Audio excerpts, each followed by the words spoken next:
this is my passion. This is what I love to do. But some days, sometimes, I'm just like you, man. I hate this job. Damn, I hate this job. Damn, I hate this job. Damn, I hate my job. Damn, I hate this job. I'm just like you. Damn, I hate this job. Man, I hate this job. Man, I hate my job. From a good dream I wake, sun rays on my face, planning out my day, hoping this ain't the one that I catch a case. I feel so good, I feel so straight. My manager keep calling me saying, hurry up, you late.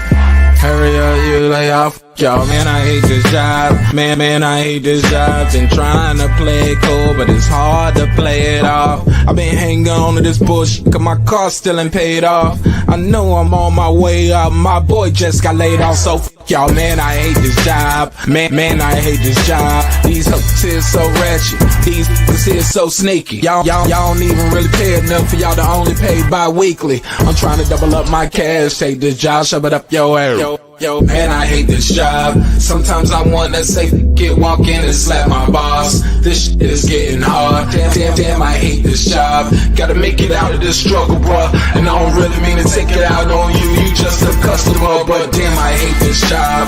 Damn, I hate my job. Damn, I hate this job. Damn, I hate my job. Damn, I hate this job. Damn, I hate this job.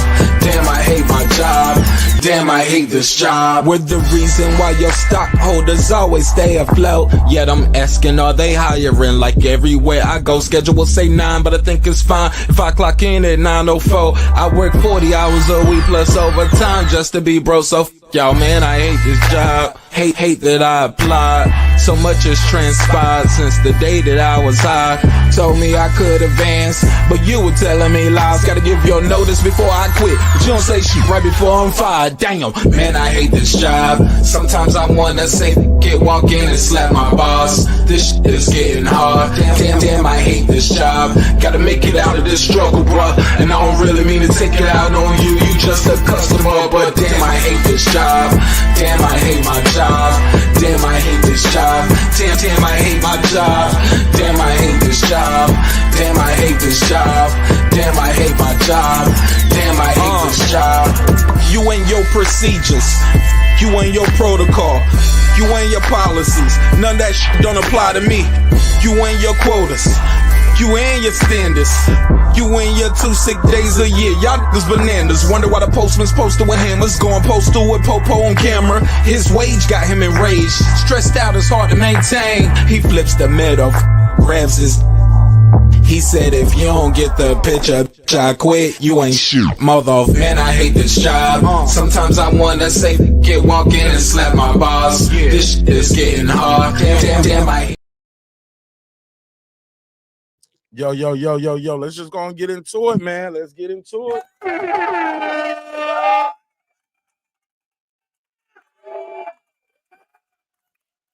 Wow. What a fight. What a night. Congratulations. Check 1, 2. 1 second. Let's pro check. Yeah, man. Congratulations to Devin, the Dream Haney. Check. There we go. I'm shocked, bro. Devastated, too. Devastated. I'm shocked and devastated, man. But this is part of the game. This is par for the course. You win some, you lose some, baby.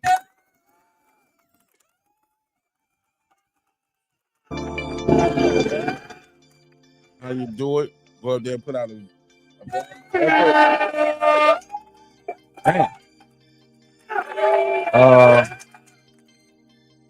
Devin Haney shuts down Martinez fighter Norman easily. Norman looked like he belongs fighting Blair Cobbs. He lost, bro. You win some, you lose some, baby. I gotta take my arrows too, man. We win as a team, we lose as a team. Let me take it from the top. Man, I gotta eat crow. Devin is back. I'm shocked. Devin is back. He shook that ish off. Yeah, man, he won, bro. Give it up for him, bro. You win some, you lose some.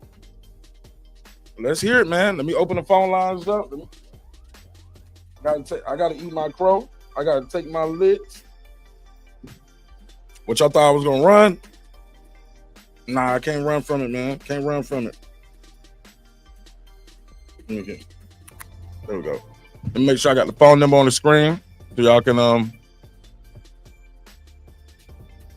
call in with your thoughts and opinions of the fight. I was wrong. I was very wrong. But man, what the hell was Eddie Hearn talking about? He said it wasn't a boring fight. That fight wasn't boring, man. That fight wasn't boring. That was a good fight. Devin did a damn good job. Let me take it from the top. Sir Senior, what up? He said now Deebo Dev Deebo Dev can beat the Osterine out of Ryan in the rematch. Okay. Where we at?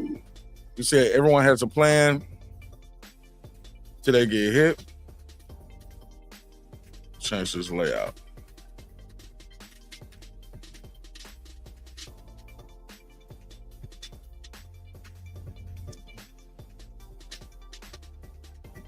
Okay, let me see. Let me keep going. Somebody said weak Norman. Big Haney fan now. Should have already been a Haney fan. Haney's a good fighter, man. Haney just punched his ticket to the Hall of Fame. I will say that. Gotta give it to him. Three division champion, former undisputed. Definitely just punched his ticket to the Hall of Fame. Somebody said, Lisa Bell said, Martin Nash in the chat. KP from KC5 said, he gonna be held till he moves up, man. He looked good, man. Devin looked strong. He looked fast, twitchy in there. Man, he did good, man. He did a hell of a job. What can I say? I already read that one. Somebody said Norman Jr. forgot his brick. Deebo Dev took his herringbone chain. And his belt. Took this belt. Definitely won the title. Detroit BC said, what up, though, Martin Nash? Shit, man. Making it, bro. My boy lost tonight, but it's okay. Somebody said, yeah, I'm shocked, too. Yeah, man, it happens, bro. It's boxing. We all know it's part of the game. You win some, you lose some. Somebody said, damn, hold on one second. He said, damn, got to give Davis the props. He got the job done. Absolutely, man. Make some noise for that. D4L, he said, I already read that one. Somebody said, I ate my crow watching this fight. Man, you win some, you lose some. Somebody said, I wanted Dev to win. Okay. Detroit said, I had a 50-50. Dev looked great. Dev looked more than great. Dev looked phenomenal. He said, I like pillow fists now. Let's see. And somebody said, Bola said, they saying, what's up? Somebody said, Haney schooled them. Levels to this shit. He did a hell of a job. Eddie Hearn was tripping. Yeah, man, Eddie Hearn was tripping. He was like him and Conor Ben just shitting on the performance. But at the same time, he's shitting on the guy performance. You tell us you don't want to fight him. Come on, bro. Come on, Eddie. Conor Ben, I don't think Conor Ben can beat Dev. Said broke Norman's nose too. And dropped the. I just seen an interview he just did after the fight, and I don't think his nose is broke. But definitely was leaky though. Salute. What's up, Foodie? What's up, Lisa Bell? Phone lines are open, man. Y'all know I already don't want to be here tonight after that. So if y'all want to call in and voice your opinion, want to make me eat some more crow, you can more than welcome to call in. You want to tell me what y'all think went right, what went wrong, more than welcome to hear it. Lisa said get them likes up. Yeah. All right. Well, I read them all. I'm out. Nah. Some key takeaways from the fight that I noticed. He was seemed like he was a little too aggressive early in the fight. That was part of him getting caught. But even after that, there was a lot of lunging. There was a lot of lunging with the left hook. He reverted back to lunging with the left hook. So, I mean, you win some, you lose some.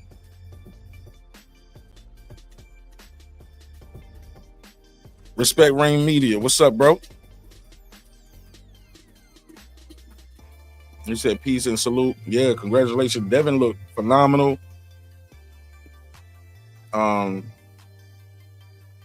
The jab was there. The feet was there. He stood in the pocket. It was times, though, he did revert back to the jab and grab, but at that point, he had racked up so many rounds. But he did a hell of a job. I definitely think this victory tonight, Devin Haney just stamped his ticket to the Hall of Fame, yo.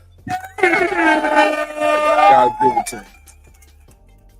Just stamped his ticket to the Hall of Fame. In my opinion, because that'll be 35, 40, 47, undisputed at 35. Yeah, man. Gotta give it to him. Somebody said Dev look great. Hats off to him. Absolutely. Somebody said, imagine what Boots would have did to Norman.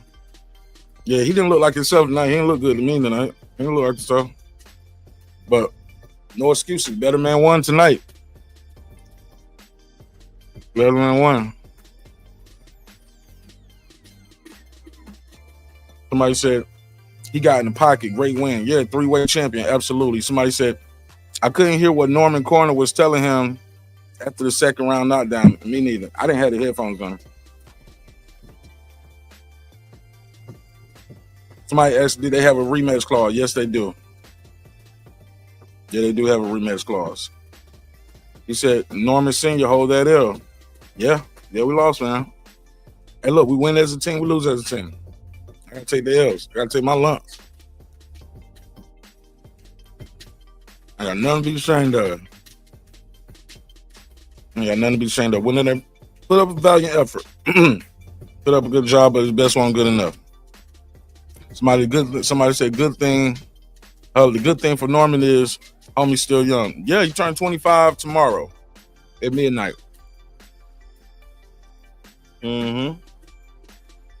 Sorry, I'm picking my teeth on air. My bad. Yeah, took 25 at midnight. Hey, look, got a long flight back, but hey, look, counting the millions on the plane to make you feel a little bit better about the loss. You know what I'm saying? He'll be all right. He'll bounce back. Lisa Bell said, what's up? Lisa Bell said, happy birthday, Brian Norman Jr. Absolutely. Sean said, that was the best Haney I ever saw. Is it the best one? Let me see.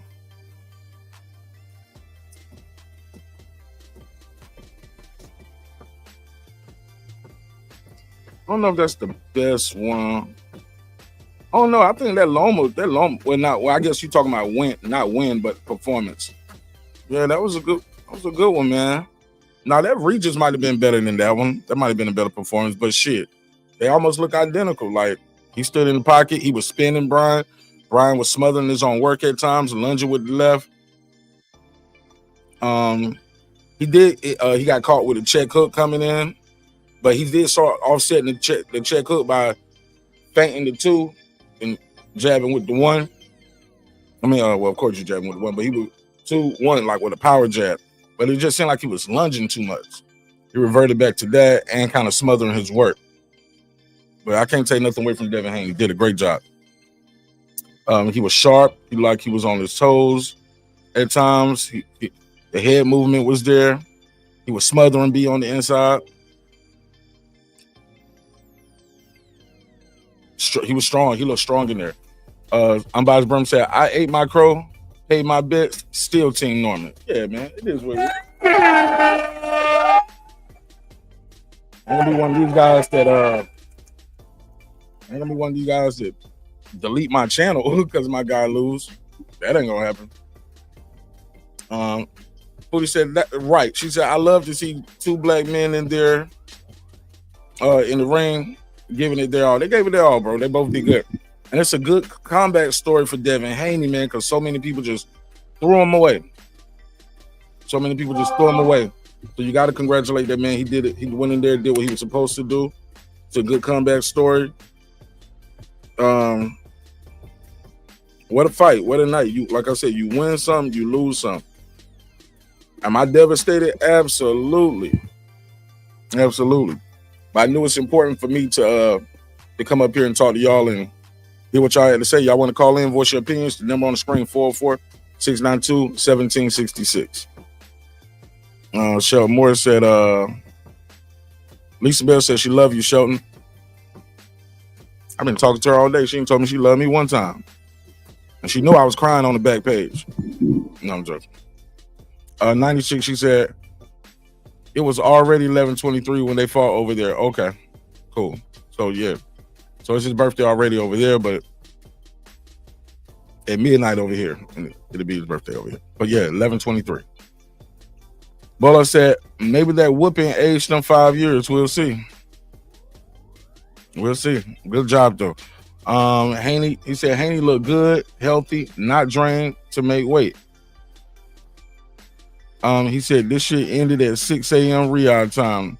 He said I went in at night. He said I went in that night, came out, it was daylight. I'm exhausted, yo. He said good card, yo. He said more women in attendance than men, it seemed. Really? Shout out to Lake County out there in Riyadh. Somebody said Ben and Norman, a good fight to make next. I think Ben trying to get a title shot next. But for some reason, he don't want to fight Devin Haney. But I got Devin beating him. Lisa said she calling. Oh, it's not ringing. Let me see if it's there.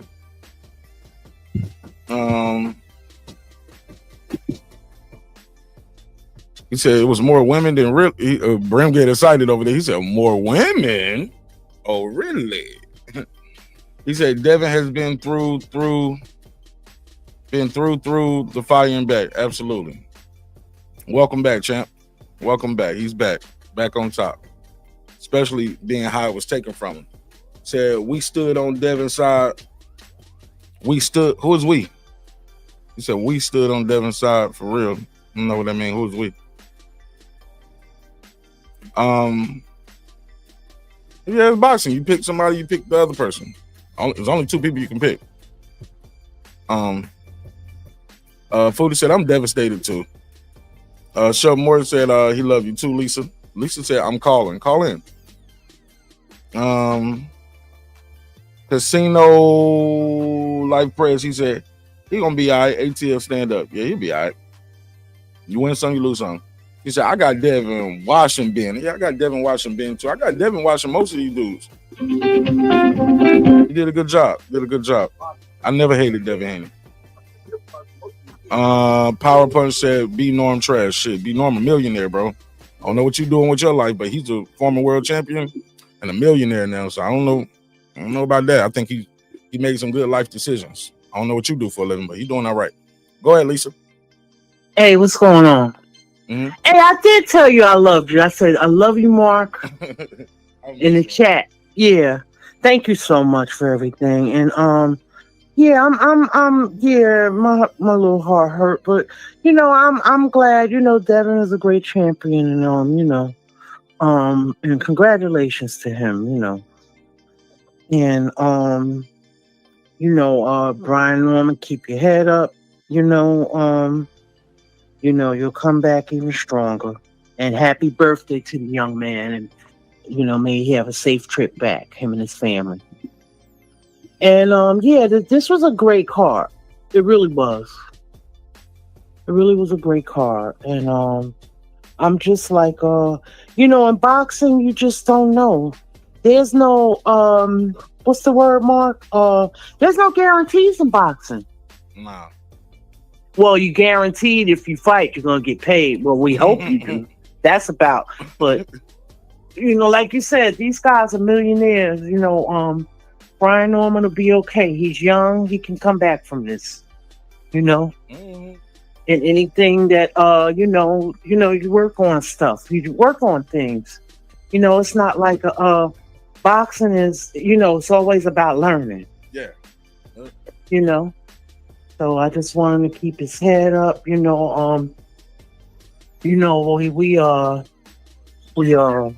support the young man as well as Devin, yeah. It was a great night of boxing. And yeah, I was actually surprised, Like I said, it's the punch you don't see. That's the one that hurts you. Yep. Yeah, he caught him with a good shot, man. Yeah. Yeah. He was sharp, like he was on all cylinders, like he was sharp as a razor blade tonight. Yeah. Sharp. He looked strong. Yeah.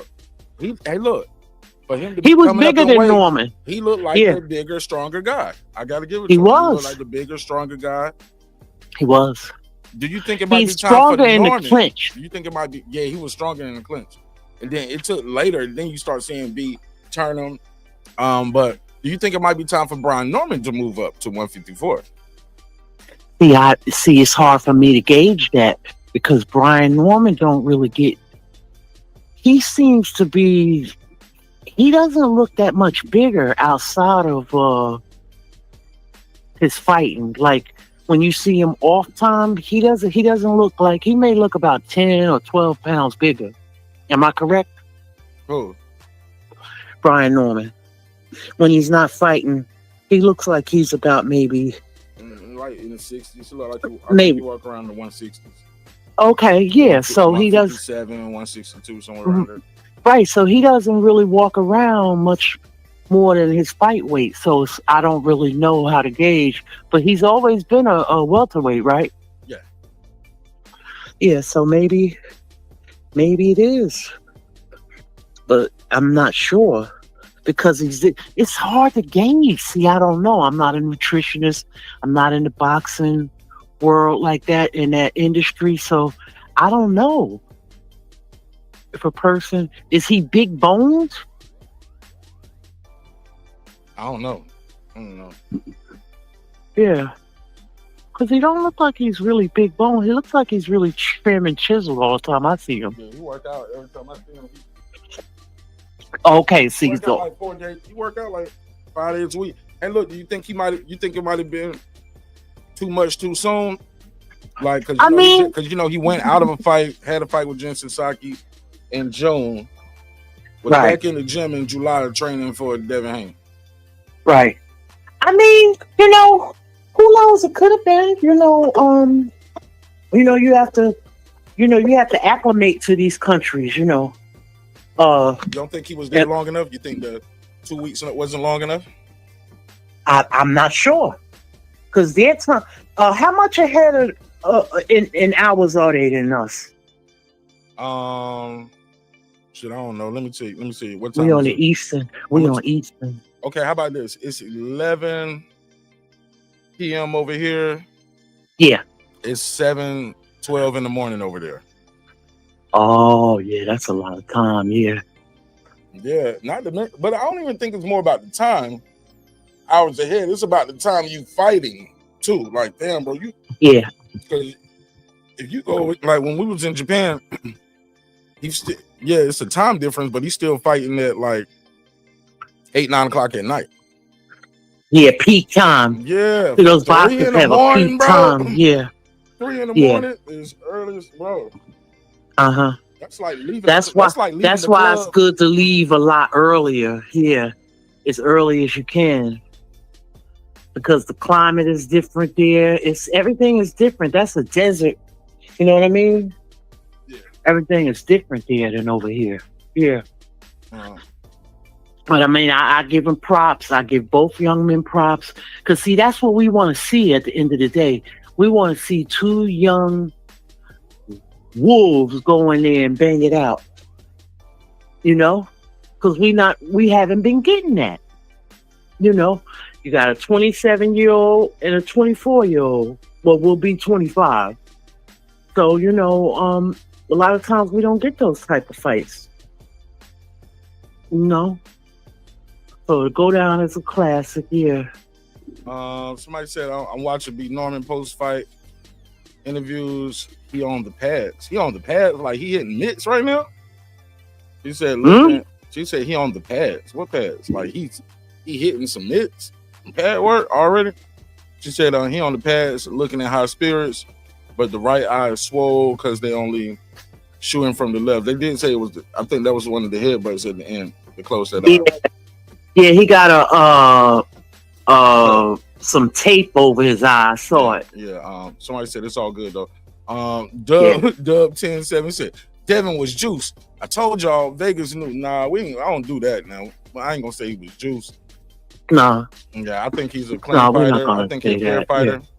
Yeah. And he handles his business like a true professional all the time. Yeah, always. He always come on weight. Man Bill comes in on time. Yeah. Comes on weight. He does what he needs to do to sell the fight. Absolutely. Both teams did a hell of a job promoting this fight because everybody been talking about this damn fight and getting excited for this fight. So this was the most popular fight that was talked about. Yeah, it was a 50-50 fight. And Dev went in there and made it not look close. Nope. You know what I'm saying? He took he took Brian's jab away. Brian just kept lunging with that left hook. Dev had the good jab, good footwork. Yeah. He was tying them up, turning them, frustrating Brian Norman in them rounds. Now I gave Brian the first round, but after that I gave Dev second, third, fourth, fifth, sixth. And then Brian started coming back the later rounds. I gave Ryan like 7, maybe 7, 8, 9, 10 or somewhere, somewhere right up in there. And then Dev won the last 2 rounds. Right. Yeah. Not a hard fight. Not a hard fight to score, really. You know what I'm saying? No. Yeah, Devin Haney did a good job. Unanimous decision. Right. He was from the interview I saw him. It was a little short interview. He had a good spirits about everything. He was in good spirits. He said it's a part of the job what I do. So he'll be back. My man said no excuses, Mark. Man, I'm giving the man all his credit. What you talking about? Oh yeah, I'm giving him all his credit. I gave him all his credit. He said no excuses. Norman just turned 25. Yeah, he turned 25 like right now. He said they used to fight 9 times a year. Man, ain't nobody fight 9 times a year right now, man. Especially champions, bro. Get up out of here. Ain't nobody back in the day he talking about. Yeah, but they did. Back in the probably day, more. 15 rounds. And smaller gloves. And smaller gloves. Them niggas going there with some socks over there. Yeah. Hey, look. That was a different time, Look at this paper towel. Niggas going there and fight like this. Yeah. Let's go. Those was different. Them days is over with. Yeah. This is the boxing glove from back in the days. Yeah, them days are over with. Yeah. Yeah. Nah, but I give Dev all his credit. Yeah, I never hated him. I never hated Devin. No, of course not. That's why I didn't engage in some of that foolery that people was doing. I even said I don't like the way people promoting this fight. Right. You like who you like. You don't owe nobody no fucking excuses. Hold up. But you don't owe nobody no explanations. No, young man. There's no excuses. No, it's not. But you don't owe nobody. I don't know why people keep saying no excuses. No, bro. Right. Bro, he was faster. He seemed stronger. He was twitchy. He had the jab popping, better footwork. He was turning them, tying them up. He had the check hook going. He was real twitchy too. Like the first thing I started with, I was like Eddie Hearn and Conor Ben was hating, talking about the fight was boring. Talking about the fight was boring. Don't nobody want to see this shit. I was like, bro, you wrote that shit before the fight started. Cause that was not a Tom and Jerry fight. That was not a boring fight. They don't get along, him and Devin, Conor. You don't even, From what I heard, But I'm not talking about. Devin is accomplished. He got to be jealous of Dev. Right, but I'm not talking about in the chat per se. I just mean, you know how the fan bases be splitting. Oh yeah. You don't really owe anyone an explanation of who you like or who you think will win or whatever. Because this community tend to do that. They want to split. Right. Instead of you just having your own opinion. It's very important to have your own, be a critical thinker, and you think that, and support your people. It's nothing wrong with that. Lisa, did you call my show number or you called my regular number? The regular one, the other one you kept, huh? Yeah, the other one. What was happening with that? Because somebody said the phone line. It keeps saying going to voicemail. Straight to voicemail. Yeah. Somebody said they tried to rob Devin. You think? I don't think they was trying to rob Devin. Nah. Well, you know what? One scorecard was a bit close. Think it was too close? Yeah. What they have it again? What was the scorecard? It was like 2 points apart, and I was like, yeah, I was like, that scorecard, that one was weird. Okay, let me try this. Somebody said you said it's going straight to voicemail. Yeah, going straight to voicemail. Let me try this. Yeah, I don't know what's going on. Let me turn that off. Try that.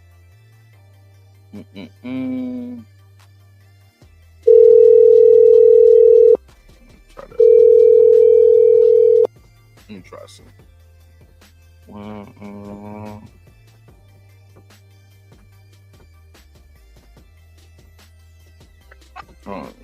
Lots of events. Okay, well, that's right.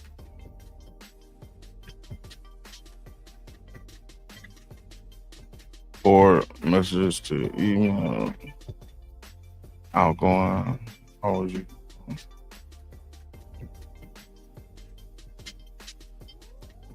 Okay, my web device is turned on. If you want to answer calls. Okay, Android device. Let me turn this off. All right, somebody try to call in now. Man, Mark, you got all that. Man, you got all them contraptions in there. I would never figure that shit out. Oh, yeah. You just like my stepfather. He used to confuse us so bad with the remote controls. He had about 10 of them jokers. Foodie said, I told B. Norman Sr. they should have came out to the desert in Cali, where I live, to get acclimated because the weather here is identical to Saudi. Okay. Oh, nice. Yeah. That's a good point, Foodie. KP said, do they got a rematch clause? Yeah, they got a rematch clause. Okay. But he got to make some changes, though. Because if you don't make some changes, it's going to be the same thing. You got to make some changes. Right. And can't definitely go in there. It looked like he went in there too wound up, too tight early on, just trying so hard to get a knockout, just want to hit him. Nah. And then the lunging, it looked like the old Brian Norman, not the new and improved that everybody was giving him and his dad all the props for all the improvements they made. It looked like he reverted back. It was something else I want to say. Damn. His body needs to rest. Yeah, he do need to rest. Yeah. He was talking about he reverted back. Oh yeah, but what I will say is for it to be his first time going 12 rounds, he didn't look tired like a lot of people say he was gonna look real tired. He didn't look real tired, but it was definitely like he was smothering himself way too much in the rounds. Somebody said Norman Singh was too busy on Mill City podcast and not training his son. That's not true. You don't know what them people. I know when he was training. They was training in the mornings and in the afternoons.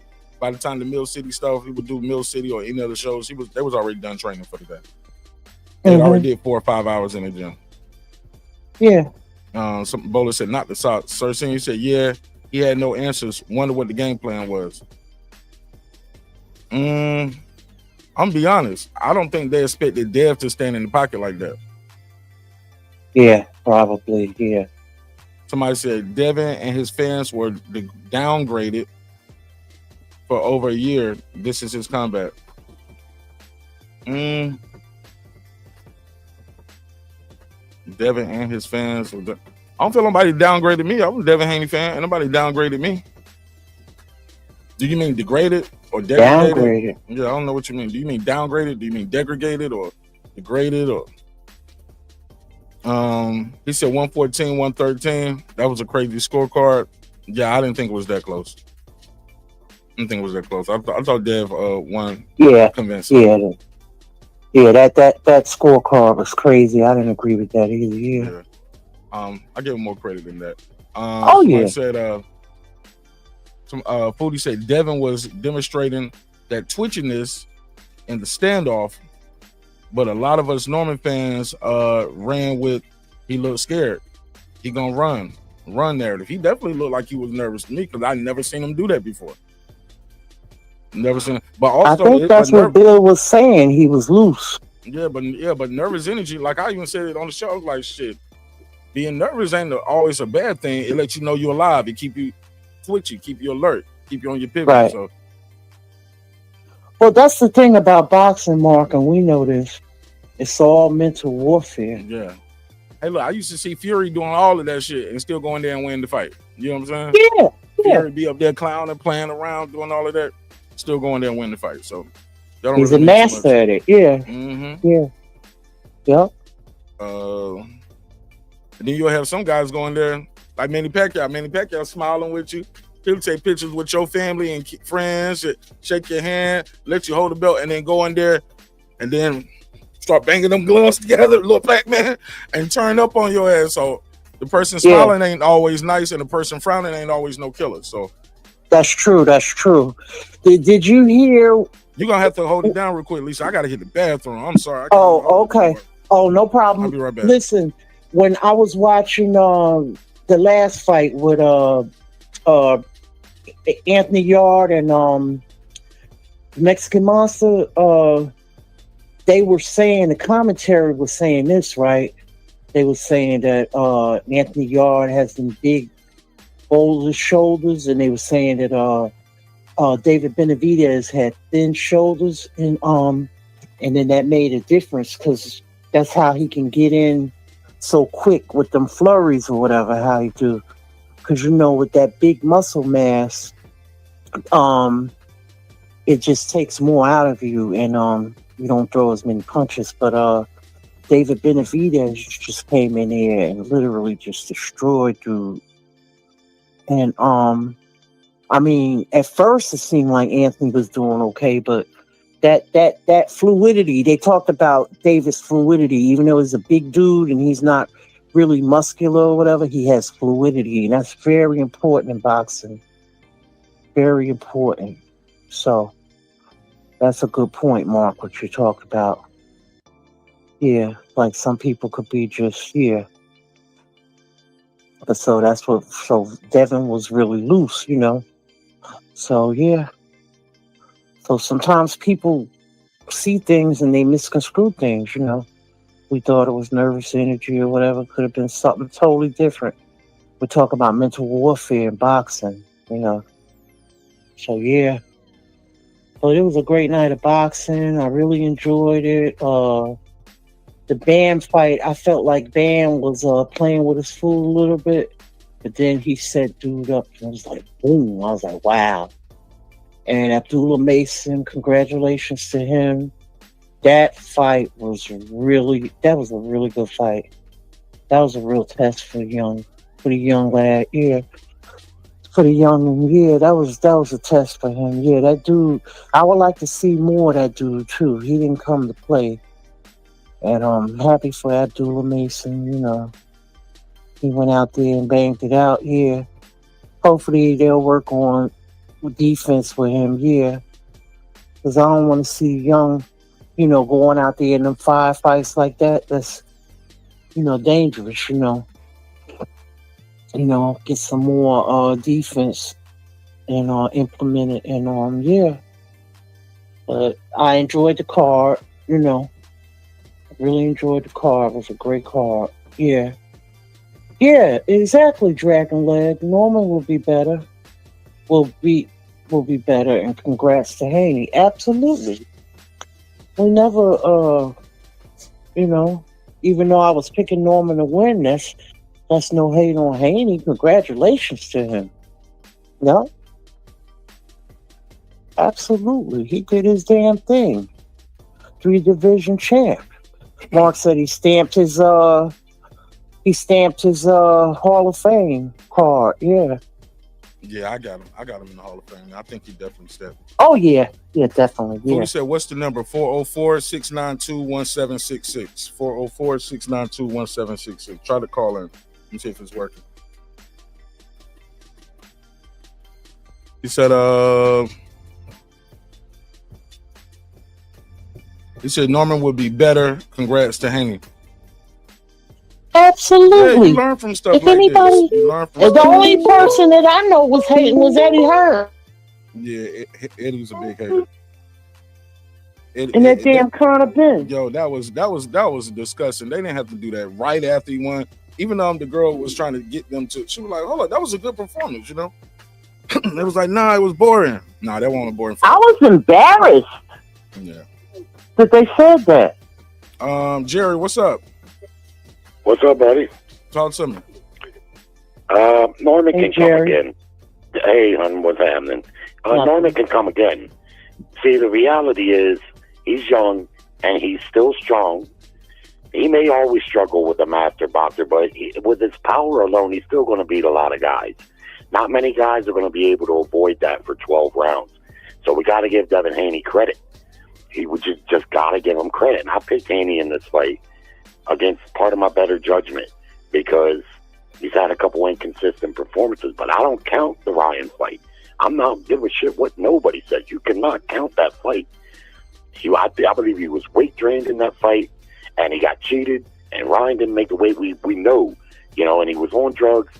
Now, the last fight, he won that fight pretty easily, but he ran, and I didn't really like that, but it was clear. He was trying to preserve the bag.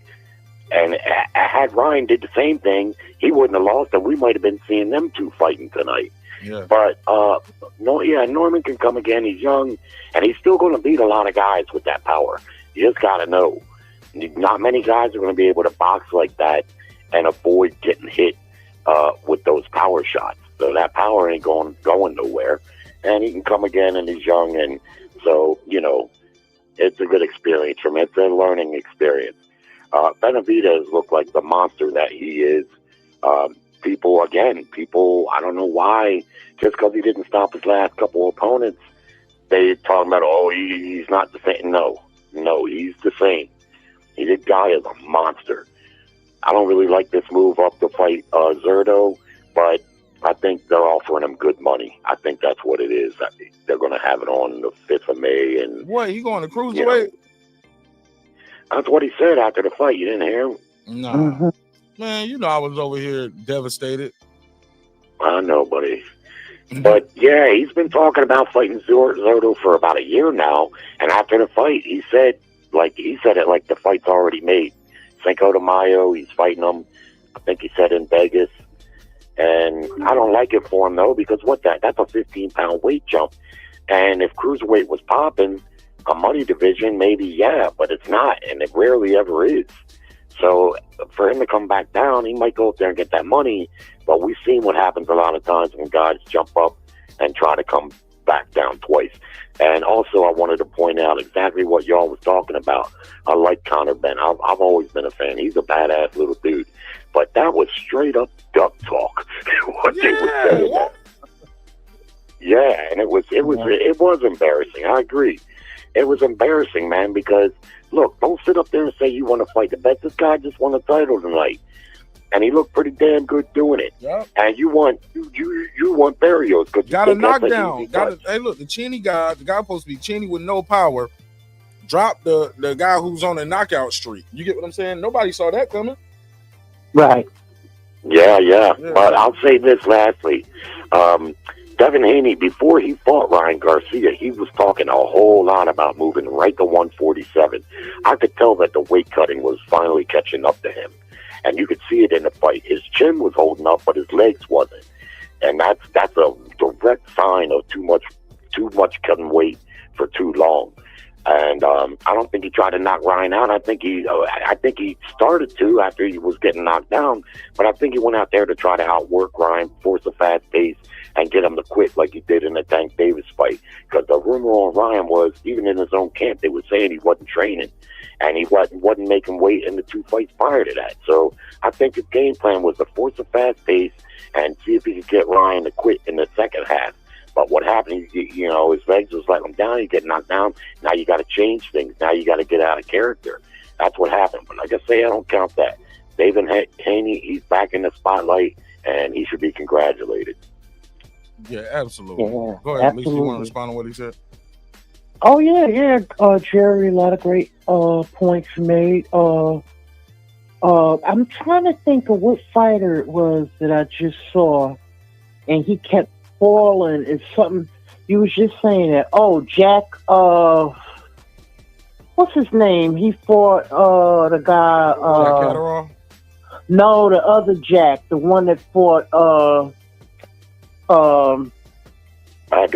Joshua Buatsi. Joshua Buatsi. What about it though? I don't know if the guy is weak at that weight division. I think it's 175, but dude kept falling the whole fight. And then there was a fight he had before that, and he kept falling. It was really weird. But what about it though? I'm sorry, I'm missing the point.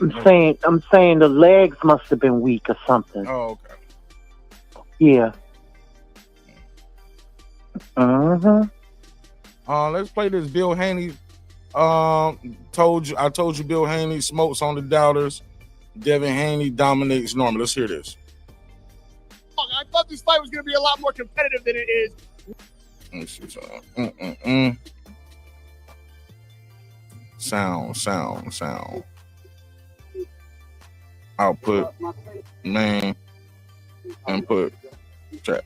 All right, boom, let's hear this. When You know Devin is a dog. I know I don't want to say it, but this is one of those radio I told you Raheem moments. you're not wrong. I thought this fight was going to be a lot more competitive than it is. When You know Devin is a dog. I know Devin is a dog. I mean, what made you doubt him? And everybody else to doubt him. Do I need to call out any names? No, that wouldn't be Talk right. to me about that first knockdown. How did he bring it? Well, it was only one knockdown. Hold on. 419, you on the line. What's your name? Where you from? Hello? 419, you on the line. What's your name? Where you from? Yeah, this is Trees from Toledo, Ohio. What's up, Trees? You was right. I was wrong. Yeah, I just wanted to call in, man. Just let these guys know that my fighter has feet so sweet that fighters had to cheat to compete. You understand? And like I said, man, it's levels to this. You ain't talking about Brian Norman. You don't think he tried to cheat, right? Oh no. Okay. I'm talking about literally. It was a fighter who had to cheat to compete with my fighter because our feet are just that sweet. You see what I'm saying? So, no. There's nothing against your fighter. Shout out to your dog. He produces violence. I can't wait to see him back. Hopefully we get to see him in like Atlanta or something like that. We got Oscar Duarte coming up to 147 and shit like that. Maybe that's a fight for your man. Or maybe we can see Brian Norman and Kenny Sims or something like that. But he's talking about coming up. But, you know, hey, Tiger Johnson. Speaking of Ohio, because, you know, I'm a Tiger Johnson fan. Maybe we get Tiger Johnson and Brian Norman. I wouldn't be opposed to that. Watch my dog box your man's up as well. You feel me? Because I can see that he's going to have a problem with these boxers. But, you know, he was lunging too much. Yeah, he was lunging too much. He was smothering his work. He reverted back to the old Brian Norman. Not the guy we had seen improve. So it happens, man. But congratulations to Haney. He did everything he was supposed to do. Yeah, man. The snack program works. The snack program works. Don't do that. It was like I told you before. It was that slug and hug. It was that jab and grab, man. I told you how we was rocking, man. Boxing your man's ears off. That nigga was in the pocket, bro. He looked great, man. He looked like. Well, that's what I wanted to ask you, Mark. Mm-hmm. Do you think that Haney clinched too much? Because on another channel, they're saying he was clinching all fight. Man, by the time he was doing that, he was already winning the fight. Man, Haney did what he supposed to do. He was winning them rounds, bro. He was jabbing. Okay, also, let me ask you this. Did you see the punch stats on the fight? Because they were surprisingly close. I couldn't believe it when I see it. Was like, looking at it, Haney only landed 11 more punches according to the punch stats. That sounds right to you because it doesn't to me, but that's what, if you get a minute, look what the punch stats was. Yeah, I can look at it, but Haney put on a dominating performance, bro. He looked phenomenal, bro. He looked like the old Devin Haney. After that second round, we could do what we want to. And like I told you before I jump off here, I just wanted to jump in and rub it in real quick, kick a motherfucker while they down. Yeah, real man. quick. Hey, look. But like I ain't running from it. That's why I'm taking my licks. Hey, I fuck with you, but I told my wife, I said, I want to cuddle tonight. I said, let's watch a movie. She said, you don't want to do no fight right now? I said, fuck boxing. Anybody who know me, they call me Mr. Hands and Feet, Mr. Hands and Hooves, because I like to kick motherfuckers when they down. Oh, you feel me? So, but like I told the motherfucker before, every time I seen my fighter Devin Haney go up in weight to chase the champion down, he always put him on their pocket. But shout out to my dogs, man. Feet so sweet they got a cheat to compete, man. I'm about to get up out of here, man. Y'all be cool, man. God bless, bro. Don't pick against the dream no more. You be cool. Hey, look, this is the first time I ever picked against him, bro. Ask around. I never picked against him other than this one. I was like, and I hate for it. Remember, I was like Floyd on this shit. I was like how Floyd didn't want to see Spence and Crawford fight. I was like that for a while, but I was like, shit, you got to go get that money, man. And I'm happy for Lil B. Lil B, hey, look, in less than a year, you know what I'm saying? Changed his whole life. So I ain't mad at it, man. Congratulations to him. Congratulations, Team Haney. Let's play this. Let's hear what Bill got to say. Because Bill Haney kicking me while I'm down, too. Let's go, Bill. Well, I mean, we always say if a fighter violates, Devin's going to demonstrate. And it might sound like something that's cliche that Money May might say. But, I mean, that's what it is. You've seen, and that's what would have happened. That's what would have happened with Jose Ramirez and every other fighter. I saw you, as usual, in the corner on your feet, shouting instructions to your son. Did he execute the game plan exactly as you planned it? Yeah, I mean, I'm so proud of him, man. I'm so proud of him. I think that, he deserves to enjoy the night. 3 divisions, undisputed, all by the time he was 27 and some short days old. I heard you saying stay in there, and he was going in and out, having success going in and out. I didn't want to come out here to you and you say that he didn't stay in there. Did he stay in there? Did he take it? He stayed in the pocket. Stood in there. He stood in there, man. Why did he stay in there? Hey, Timothy Bradley. Uh-oh. Finish that sentence, Bill. Yes. Timothy Bradley, finish that sentence. Hey, Timothy Bradley, what you got to say now? Congratulations, man. You gotta love it, man. Hey, look, he deserved to have his victory run too. Because a lot of people saying he don't know shit about boxing, he ain't never fight. What kind of coach and father you or trainer you jumping around too many coaches and trainers, man. Whatever they got is working for them. Right. Mm-hmm. Yeah. Well, you mentioned earlier how Haney was bouncing at that one stare down. Mm-hmm. And I don't know, people read shit differently. That didn't look like a lack of confidence to me. I don't typically read too much into the stare downs. Manny Pacquiao, a good example. All the ass that Manny Pacquiao with, if you watch his stare downs, he'll step into him with a mean mug, but about a minute in, he starts laughing like a little kid having a staring contest. Yeah. And then he goes on the whoop ass. Yeah. Tyson Fury has done different things. Now, I literally said both of those. I used both of those examples right before you came on. You must have been listening to the show. Oh, yeah. Mm. Well, no, I mean, I remember Teddy Atlas one night screaming about, it was a big fight. I don't remember who it was, but he's barking and spitting, screaming because the one guy broke the stare down. Look, man, if it's me, after all that training and all that time, last thing I want to do is sit there and stare at your fucking ass. I want to go eat a steak and drink a pitcher of water, and relax. I'm not trying to stand there staring at you all night. It don't make a difference. But you see, the next night at the weigh-in, he was more, I guess, a traditional stare down. People make too much of shit, man. I didn't see. In fact, part of the reason why I picked Devin is because A, he gets too much hate. B, he looked very confident to me in the build-up of this fight. Very confident and very fit. And I thought, but he's always looked confident and fit, though. I never seen him not be in shape, like, for a fight. He always makes Yeah, and I would agree with that. But still, it looked to me like, the fighters, they're going to be competent, typically. We know that. But with Norman punching like he does and doing what he's done recently, he just didn't seem to lack any confidence at all. And we know when it comes to boxing, you got to be confident. Nothing else, you know, you got to be confident. So, you know, but that was a great card, man. I got to give it to Turkey. I mean, I've been looking forward, like all of us, to this card. And it was good, man. All them fights was good. Abdullah Mason, that was a hell of a fight right there. I'd like to see Noakes again. He did way better than what was expected of him, I think. But Mason got him. He won. It was good fights, man. Just bam, he did his thing. If he wasn't in such a small weight class, he'd probably be getting a lot more attention. Yeah. But he's way down there. But yeah, and Yarde, I think Yarde, if anyone was a disappointment, it was him. Yeah. He's so big. Them punches didn't seem like they had nothing on him, did he? Like, it was like no, and he looks slow too. And then Benavidez like, like he got destroyed. I felt bad for Yarde. I like him. I mean, I like Benavidez too. I felt bad. They said something about his ice. What do you call it? The ice.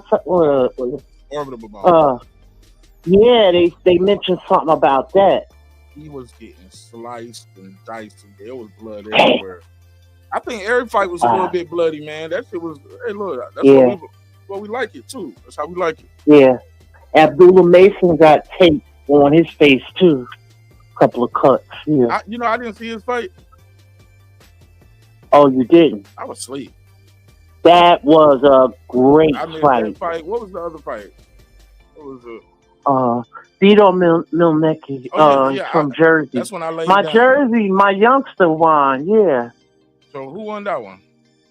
He did. Vito. He took dude out at. I fell asleep on that. I missed Bam and I missed Abdullah Mason. I was asleep. I woke up. Okay. Yeah, I woke up. A little beat drunk because after I did the show with y'all last night and I ended the show, I never went to sleep. I was up all day. Shit, talk about Devin have nervous energy, nigga. I had nervous energy. Right. I had nervous energy. I was up all night, all morning, went to Best Buy and spent $1,200 on this shit. And I ain't even put it up yet. Look at this. Look at this shit. Mark, do you think Brian Norman should take a couple rebound fights, or do you think if he gets an opportunity to fight for the title right away or top guy, what do you think he should do? Huh? It's an Odyssey OLD. That's a what? I don't understand. It's computer screen. Supposed to wrap around the whole thing. Oh yeah. Yeah, I'm in there tripping, man. Wow, that's a big screen. Yeah. Mm-hmm. This is how it's gonna look. Let me show you.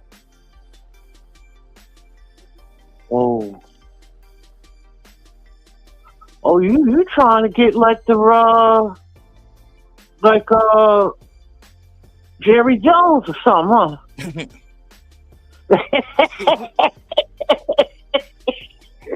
Well, we spend the big bucks. Yeah. Yeah, but this shit is huge. This is what it look like right here. Let me share the screen. The joint right here. That shit crazy, ain't it? It's huge.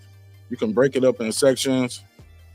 But really? See everything. Like, so it'll be like, I can have a YouTube open right here, have a StreamYard open, but also, shoot, I can have a game going. I can be editing videos. It's like, it's huge.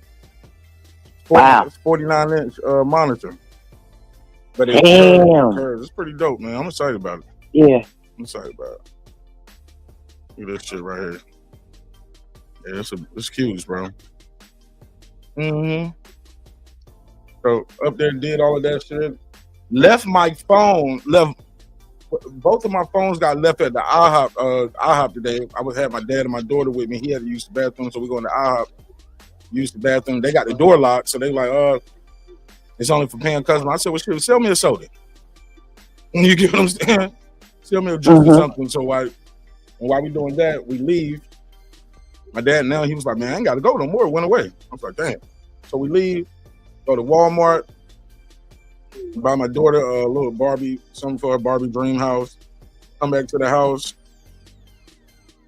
Can't find the phone. Finally, we calling the phone, and the people at Waffle House, IHOP had found the phone. Both of them? Yep, they were both together. My phone and my dad's phone. Hey, you got lucky there, bro. I gave her $200, bro. Damn. I gave her a $200 tip. Ain't that something? Yeah, nice. Yeah, so I made her that. She said, "You don't have to do that." I said, "Nah, I'm paying it for because you don't have to do this, but the next person, I'm paying for the next person who might come here and lose some shit and ain't gonna tip your shit for giving them back their shit." Right. Hello? Yeah, what's up, Foodie? Don't you hear me on the phone? You ain't say, what's up? This is Martin Ash who's calling and nothing. Okay, I was still finishing my thought. Why? Because it's Foodie on the phone. Like, oh, that's just Foodie. I could just talk about whatever I want to talk about and she'll just sit there and wait, right? You did? I did, though. Oh, wow. I did, though. How y'all doing? I'm devastated. I feel gutted. I feel.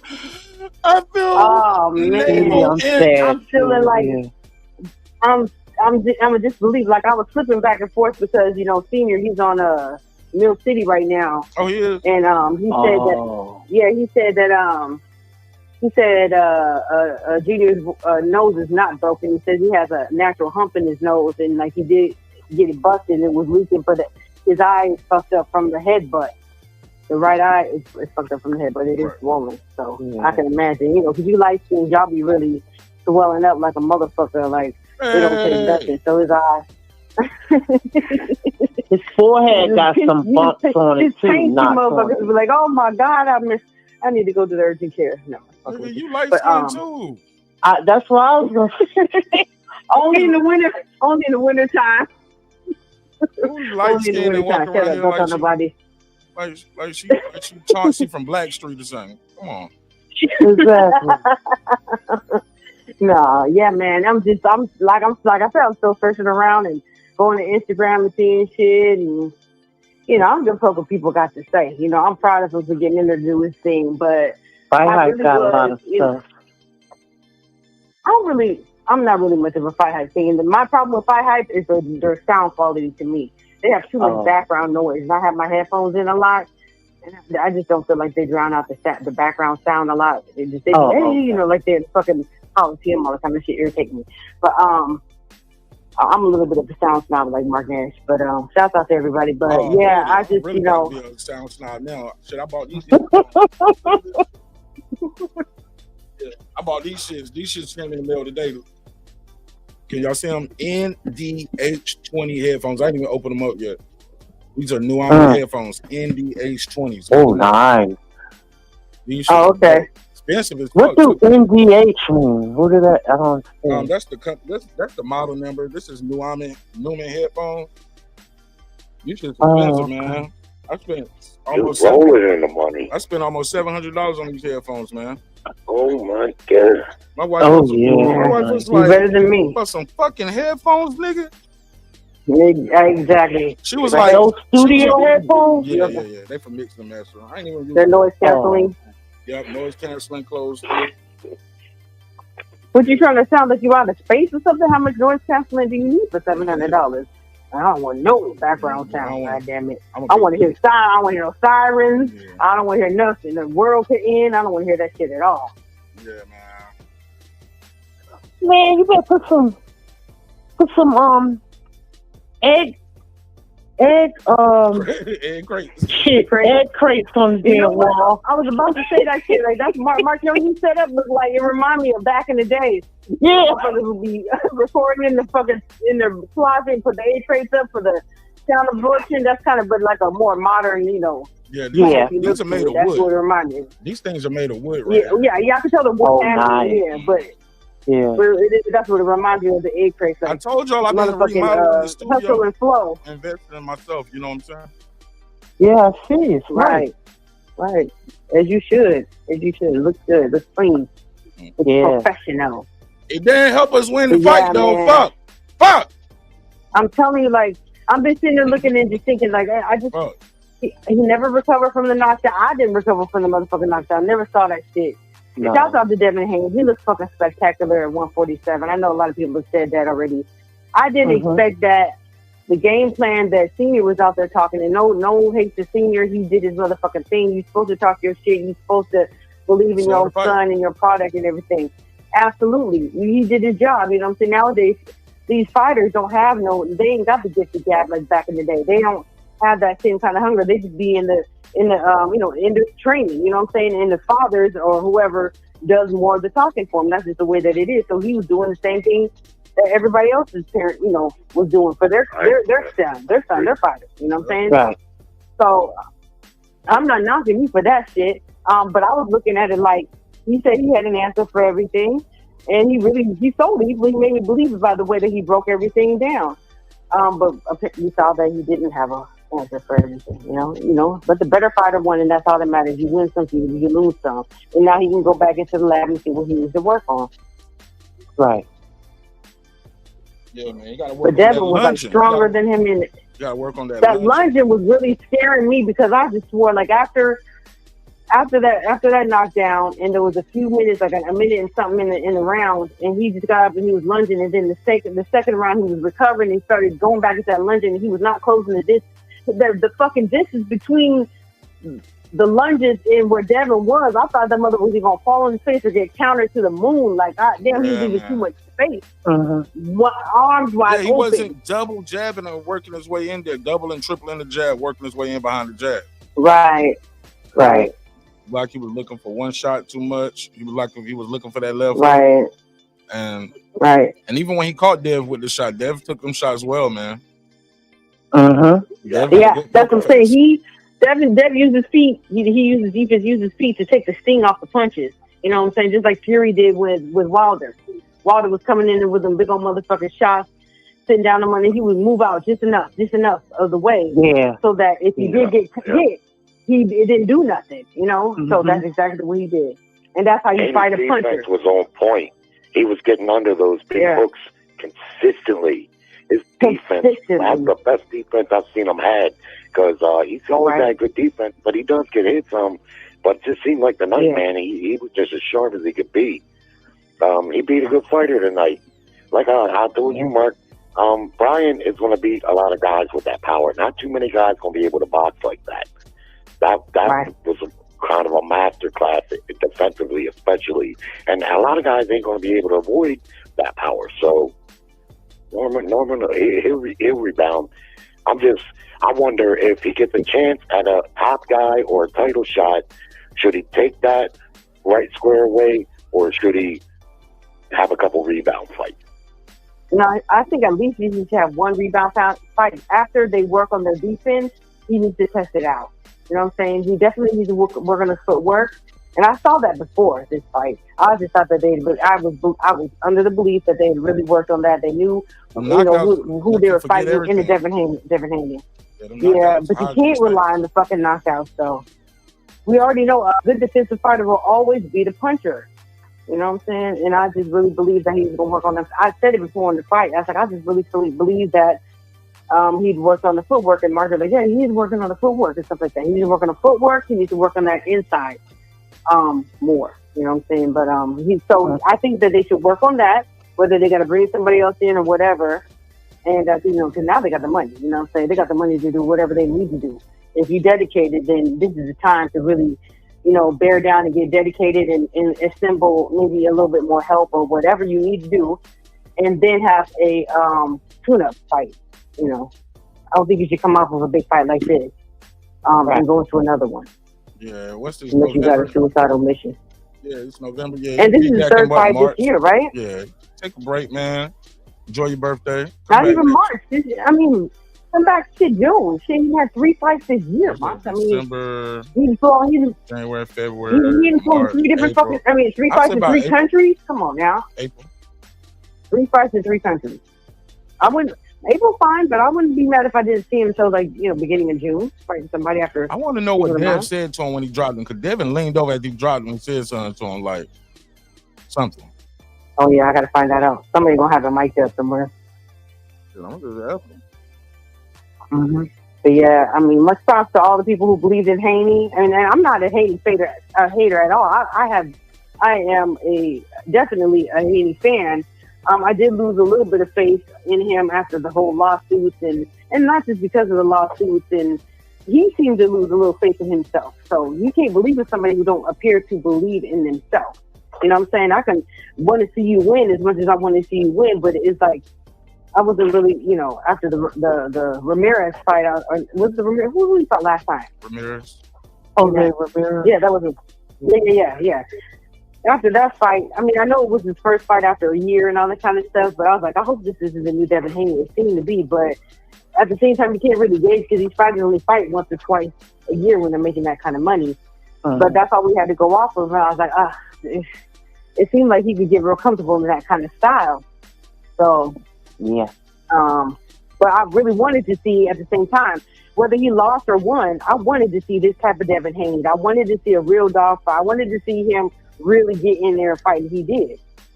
I didn't want to see him win, but I wanted to see him fight like he did. But I just wanted to see him lose, though. A lot of people are saying that he clinched too much. They may just be hating. There was a lot of clinching. So much hate. Yeah, there was a lot of clinching. Well, not too much, though. I think it was too crazy, and plus, I think he was still winning rounds. Like he was smothering the guy, make Brian at the reset and try to work his way back in there. He fought a masterful game plan, man. Yeah, Clinton seemed like he was doing it to run the clock. He wasn't doing it to run the clock. He was, like you said, he was still winning the round. At the end of it, in the last 2 rounds, he kind of did though. But I heard his dad His dad said that too. He was like, "Shit, he was a bad motherfucker like that. He would have came and got it already." The last round for sure. He was like, "Shit, just run the clock out on his ass." And yeah, I ain't bad on him. What's up? I want to know. Oh, I'm sorry. Go ahead, Foodie. I want to know what. I just want to know. I heard what Senior said after the first round. After that, I don't know. Yeah, he seems available. He's on Mill City and all that. So he's still over there? Because I don't want to call Wacky in the middle of an interview. I'm not sure. That was about 10 minutes ago, so I don't know. Go look. Right. When you doing minute to minute. What up? What's up? We got to eat crow on this one, man. I picked Norman. He had a chance to kind of come back from the second round knockdown. He just never took the jab away. Right. He had to take that jab away, man, because that was the key for him to stay outside. And whenever he smothered himself, he kind of stopped his own work. He got a chance to come jab away. How do you do that? His jab away. Years old. He didn't get physically destroyed, so he got a chance to come back and make some adjustments, add some things to the game, and he'll be a lot better for it. But Devin did shake that Garcia shit off, man. That was impressive. Because I thought he was done. Based on the way he looked in Ramirez, he looked like he was done, man. He looked like he was done. So I'll give him credit, man. The kid is back, and he's gonna be a problem at 47. I wish they had a rematch clause because it don't sound like they did. They based on the way they talking. So I just don't know where the boxing game is going to be friendly to them at all. I want them to get another shot somewhere, but I don't think nobody's going to want to give them a shot.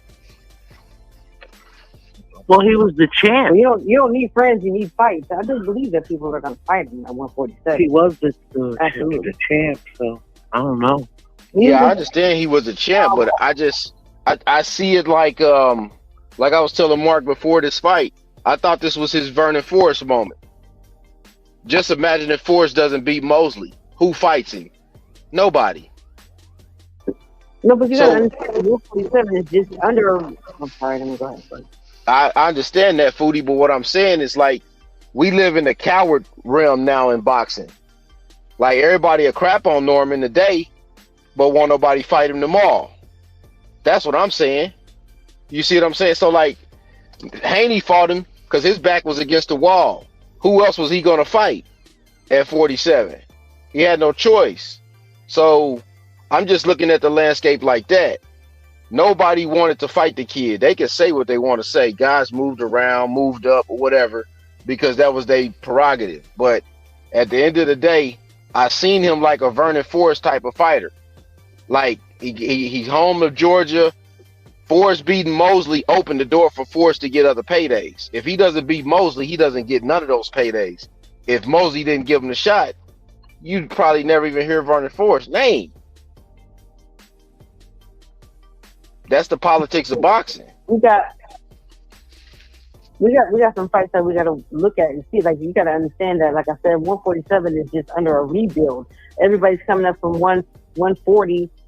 Tay said it's a rematch clause, so we good. Who? It's a rematch clause. Who is it? Yeah, I said that already. But you got Mario Barrios versus Ryan Garcia. And depending on the winner of what that looks like, you know what I'm saying, doesn't want to fight Devin Haney. Devin Haney, he's got the choice to fight or not fight anybody that he wants to fight. And like I said, they do have a rematch clause, so we got to see what that's going to look like. You know what I'm saying? Then you got well, that's the question right there. Teofimo's at 147. I mean, do you think Norman should exercise that coming off of this performance? I don't think they're not going to. I don't think there's any way they're not going to. I mean, just the way that they move and what they want in their career for Brian Norman Jr. There's no way they're not going to rematch him. I mean, if he doesn't rematch him, then that's going to look real bad. Everybody's going to be like, "Yeah, well, what are you doing in boxing anymore?" And he's got to rematch him. He don't have to rematch him right away though. Like I say, he can have a tune-up. Devin ain't gonna fight nobody big right after him. He gonna fight in like who else is he gonna fight? There's only Ryan Garcia, Brian Norman Jr., and Mario Barrios right now. Rolly and Ryan Garcia and Mario Barrios. Rolly. Oh yeah, because he beat him. Yeah. I don't think he's gonna fight Rolly. I don't think Brian Norman's gonna fight Rolly right behind this fight. Who else could he fight? Danny Onis? No. Wait. Yeah, no, not Danny Onis. Is he still at 147? I'm gonna jump in the chat, Mark. Thanks for the time, brother. Yes, sir. All right. Well, now you got all the Boots fans talking about, what do you think Boots would have done to him? He wouldn't have done what he did to fucking Lima Bean. That's for sure.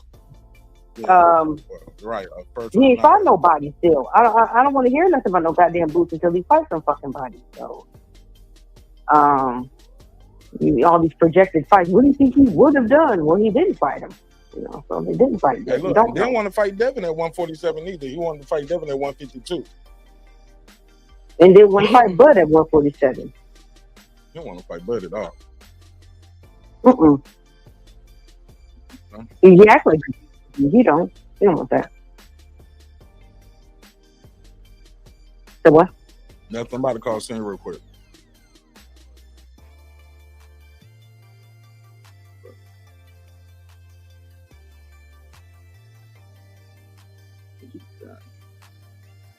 I'm up here ironing like the 90s because I do not get my clothes out the dryer fast enough. Lord have mercy. I hear you. Send my shit to the dry cleaner. Huh? I hear you.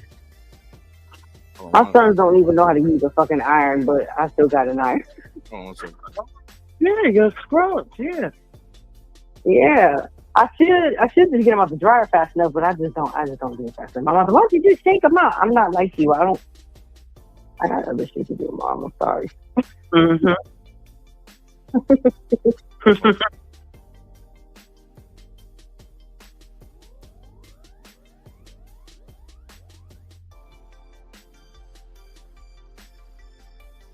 Down in the second round.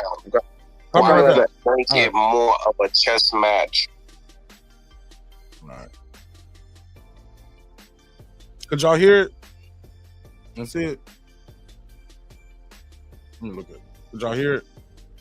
Yeah. Okay. He said he called me right back. I guess he's still in the middle of the other interview. Call me right back.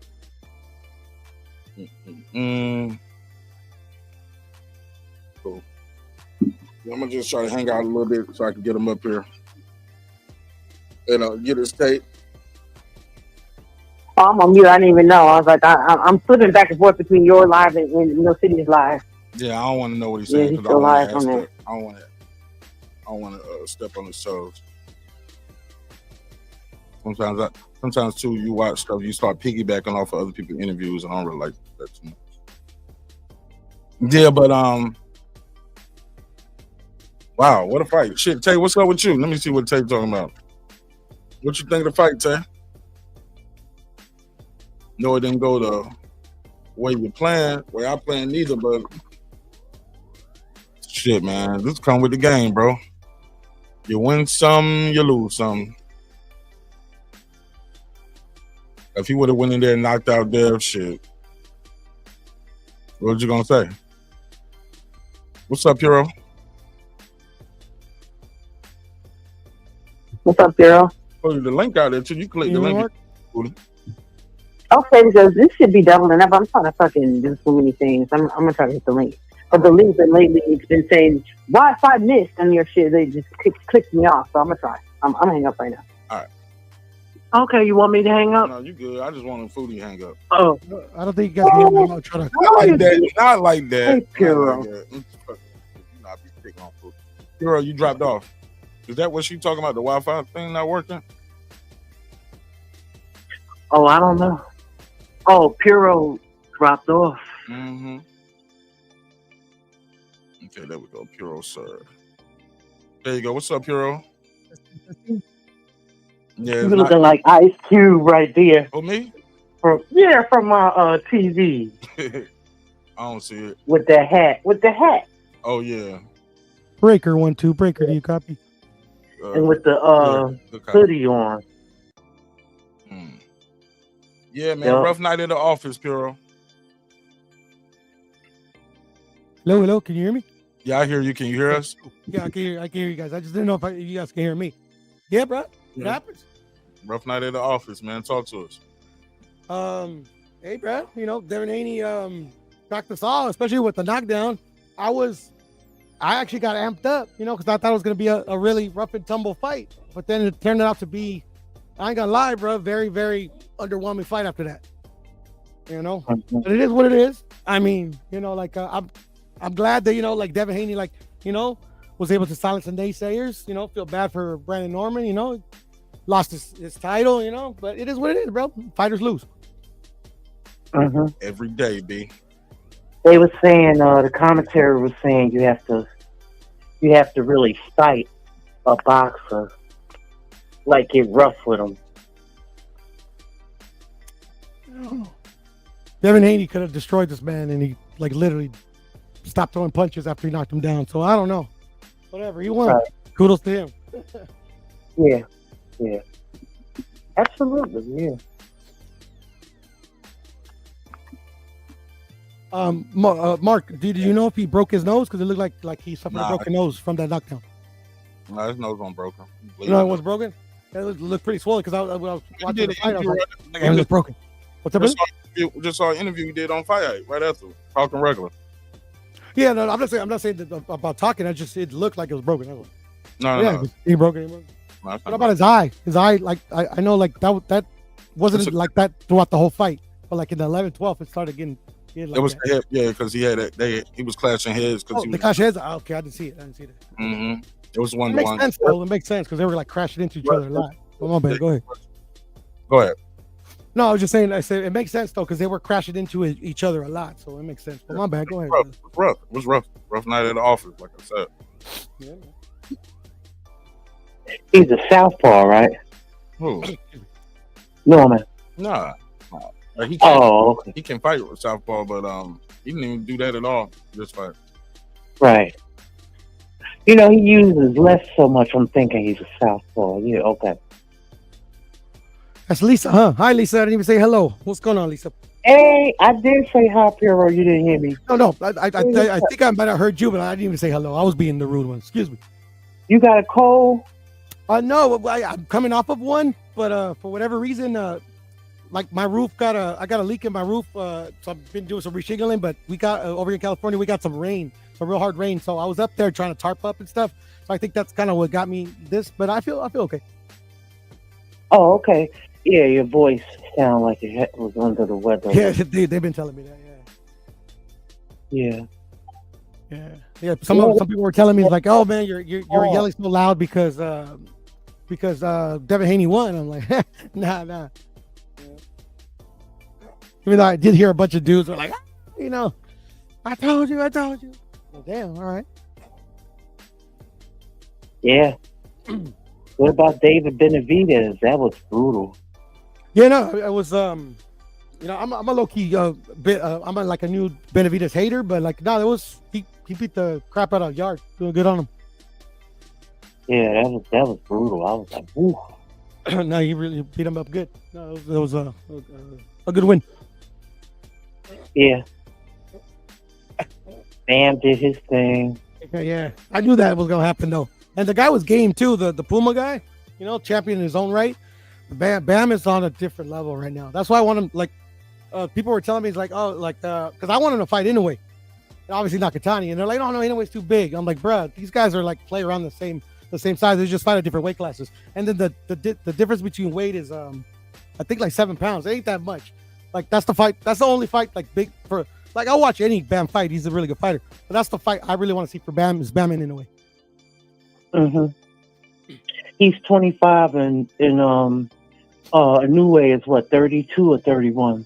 I think he's like around that 32, 31. And see, that even levels it up a bit more. But a lot of people, some people are either like super, like the Inoue can't lose, and but now it's just like I want to see Bam being tested. I just don't see anybody else. I'm not saying nobody gives up a good fight, but I don't see anybody else really testing Bam.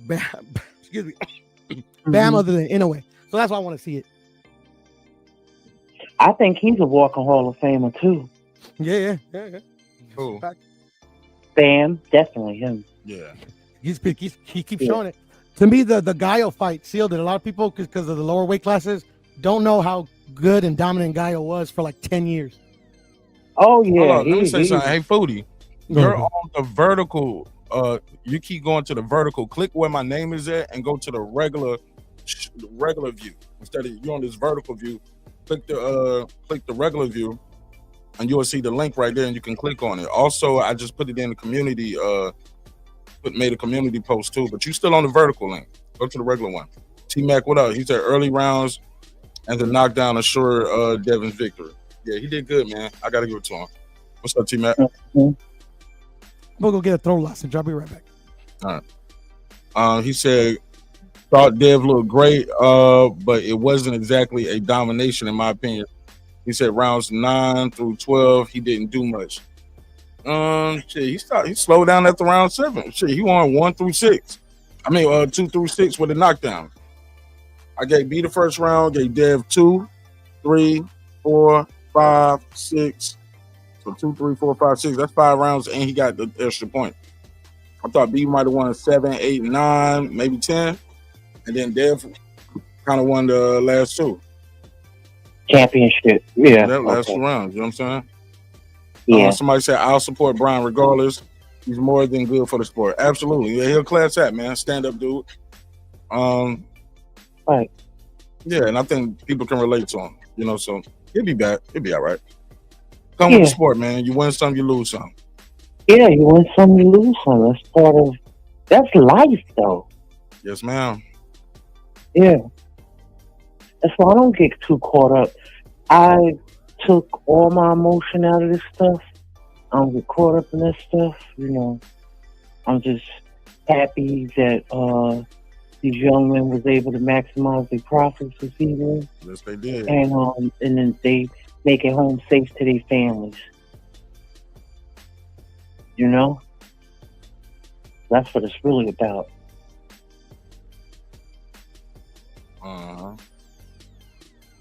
Yep. And yeah. That's all. What are you doing, Mark? You said, what am I doing?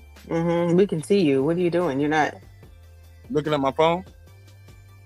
You trying to click up a senior? Playing with his new toys. Walked over that fidgeting. Got some we can see you. But it look like what you think I was over here?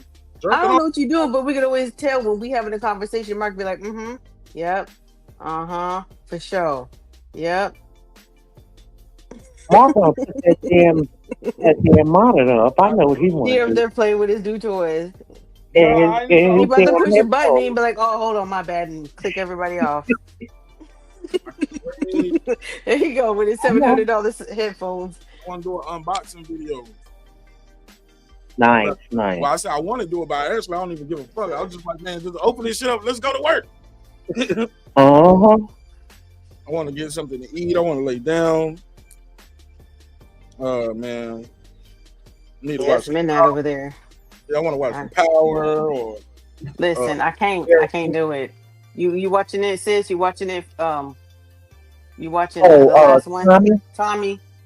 I tried. Do it seem like Mark? I watched about half of the first one. They probably in the third or fourth one. Do it seem like Tommy has to dumb down his acting to make it as bad as everybody else is? Because he was not a bad actor before, Joseph Sikora. No, he's not. But he's horrible on this one. Motherfuckers gotta die. Motherfuckers, if you touch a finger on us, I swear I'm gonna get you. Like, what the fuck is you doing? What is you doing? Tommy, what is going on? We all know this. Huh? We know that Tommy's crazy on the show. Yeah, but he overdoing it. Yeah. Like they're like, look, we all we could afford was some C and D list actors this season. It's the last one. You're gonna have to dumb it down. You making these people look bad because he do like Broadway and all kind of shit, don't he? Joseph Sikora, like he's a really good actor. Yeah. Well, you know what? If they ain't paying him his worth, you know they ain't trying to pay nobody starve. So they got to see and see. Yeah. He's just trying to get through this last season so he can get his last check. But well, it was a good night for boxing for sure, man. It was a good night for boxing for sure. It was a great card overall. I ain't gonna lie, I was just listening mostly to the Bam fight. I didn't see a lot of it. I was in motion and sounded like it was boring to me, but it was what we expected. We knew that he was gonna beat dude. You know, he was just like he was playing with his food. But when he set it up, you know, Bam is a beautiful boxer to watch. It's like he's just smooth, very smooth, very good. Yeah. What I like about this card in particular is the good mix between, you know, people always say, you know, especially from the Mayweather era, the only fights that sell are black and Mexican, right? That's what a lot of people want to say in boxing. The only fights that sell are black and Mexican fights. A black fighter against a Mexican fighter because, you know, there's a huge narrative that, you know, boxing is racist, and there is some racism in there or whatever, you know, people picking sides, but they had a good mix. They had two black men fighting each other. They had a Hispanic and a black man from the UK fighting each other.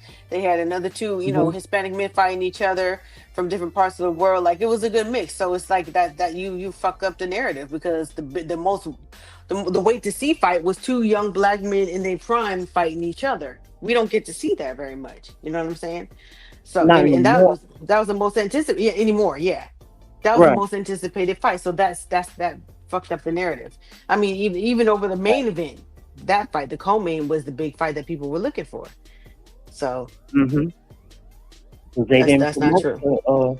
They didn't promote the main event. Well, I kept on forgetting about the main event. I ain't gonna the two boxers are not very animated people. See, with the two, with Devin and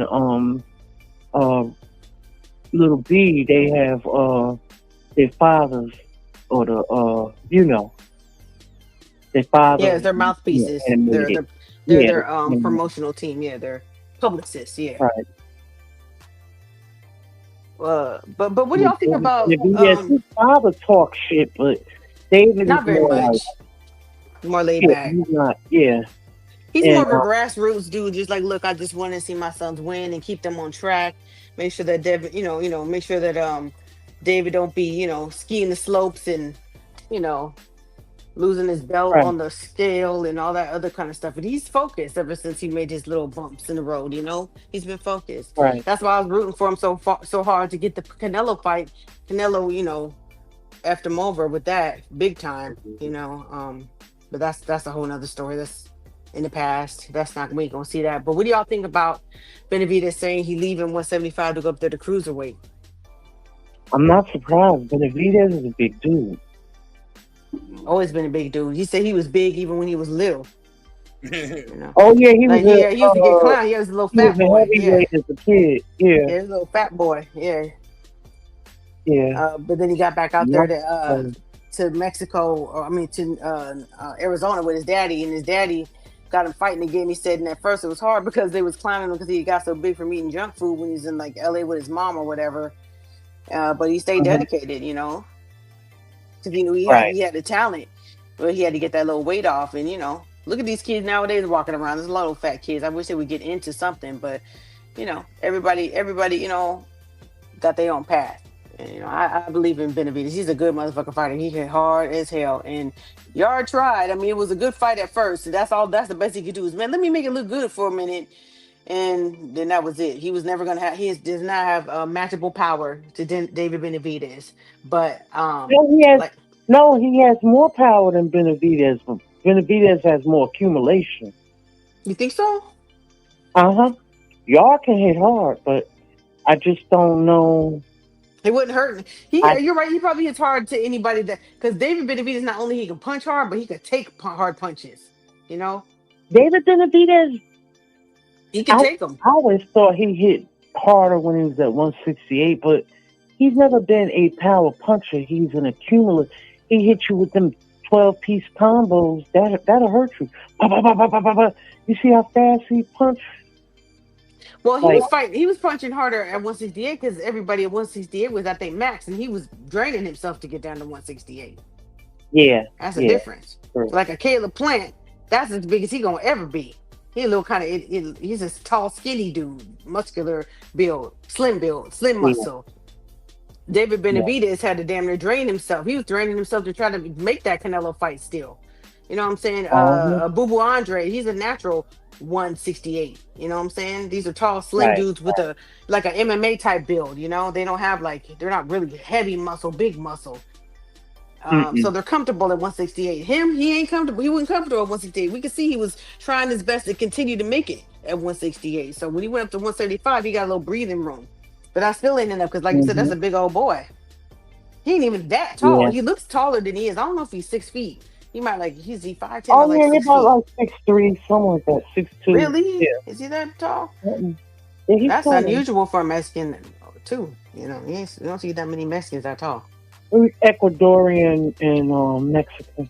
Yeah. See, that's why the Mexicans don't want to claim him because he's like, hell no, we ain't got nobody that goddamn tall in our race. We got no 6 feet tall Mexicans in our race. Well, Gordo is tall. It's really not common though. I mean, I've grown up around Mexican people my entire life. On average, you're considered tall Mexican. If you like 5'9", 5'10", you consider really tall. I work with a lot of Mexican nurses. They about 4'10" to about 5'1" at the most. They think I'm tall at 5'5". You're tall though. No, I'm not tall. Y'all just really short. And that's average. So yeah, seeing a Mexican dude that's that tall, he definitely gonna have some weight on him. All the Mexican dudes I know that are tall like that, they got some weight on them. They be like 250, 300 pounds at 6'2". So it ain't hard. Oh wow. Okay. It ain't hard to put on that kind of weight because you gotta imagine like a lot of the little kids, they be 4 years old, they be 92 pounds. 6 years old, 100 pounds. Mexican food's good, man. It's good. I mean, it ain't good for you, but it sure is good. And you know, mama be over there cooking and grandma be over there cooking. Eat some more. They're offended if you don't eat enough. Take some home. So they're big people. So you got to really watch you got to watch your entry. You got to be really disciplined. Yeah. Lazardo and him probably wound up being about the same size if he don't really have to hydrate. I mean, well, I'm not hydrate, but trim down. Yeah.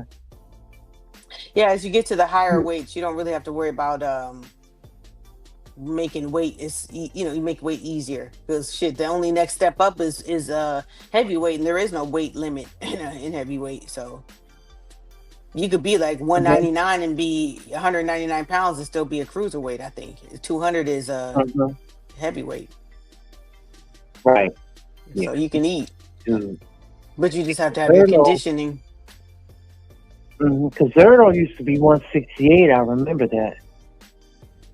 He fought Then he went up to Golovkin. Didn't he fight 175. Golovkin at what? Did he fight him at 168 or 175? Golovkin. No, he Did didn't fight Golovkin? Golovkin. You didn't? He fought. What's the fight that I saw him fight at? I only seen him fight one time. He fought. What up, Deuce? I forgot that guy's name. He fought him twice. He didn't fight Triple G? Hart, something Hart, Jesse Hart. No, he didn't fight Triple G. Triple G is a middleweight. He didn't fight him.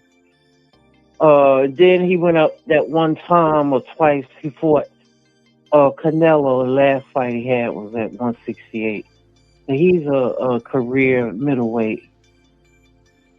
He fought who was that he Oh shit, fought? maybe that was fucking Canelo I saw. Damn. He fought Dibble. Dibble took his oath from him. It was I Dibble. think that might have been the fight I was watching, Bivol. Huh? I think that was the Dibble fight. is Because I've only seen Zerto fight one time. Oh, okay. Bibble, yeah, Bibble schooled At 175. Zerto. Yeah. Bibble is good. He's very good. Yeah. He's very good. Yeah. Quick. He took Especially everything quick away to from him. be as heavy at 175. He don't look like, to me, when I look at him, he don't look like he's a 175 fighter. He look like 168 because he's like slim build. Like I said, that slim muscle, lean muscle. Yeah. But he's tall and dense, Mm-hmm. But he's really fast What's for his that weight name class. is more dense. What's his name is more Zerto? dense than Bibble? Peturbia. Beterbiev. Oh man, hell yeah. Yeah, Wolverine. He's compact, yeah. Yeah. It's kind of like how Canelo, a little compact. Yeah. Yeah, he's compact.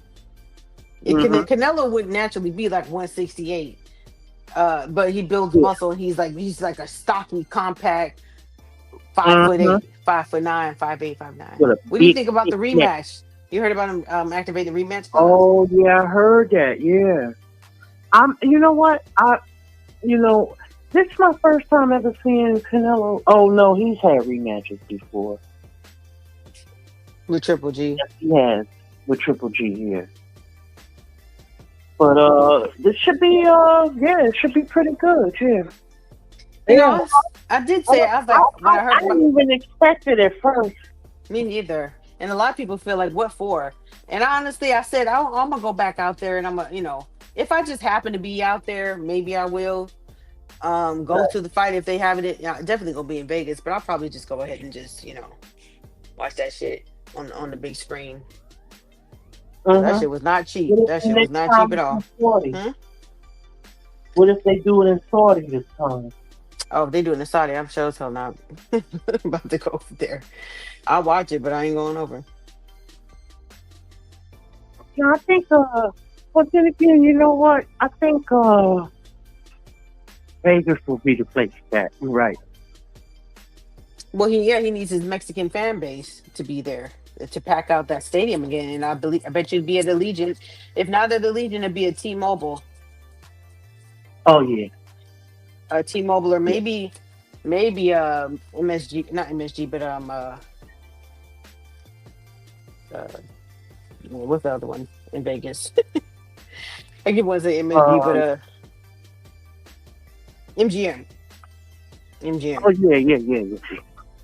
Because that seats like 17,500. That's not bad. Versus those 76,000 at the last fight. That's a huge difference. But it would still be live as fuck. Yeah. Yeah, but yeah, that was Allegiant. Yeah, it was great. But I also been to fights at MSG and packed. When with the Wilder versus Fury 2, that shit was live too, packed.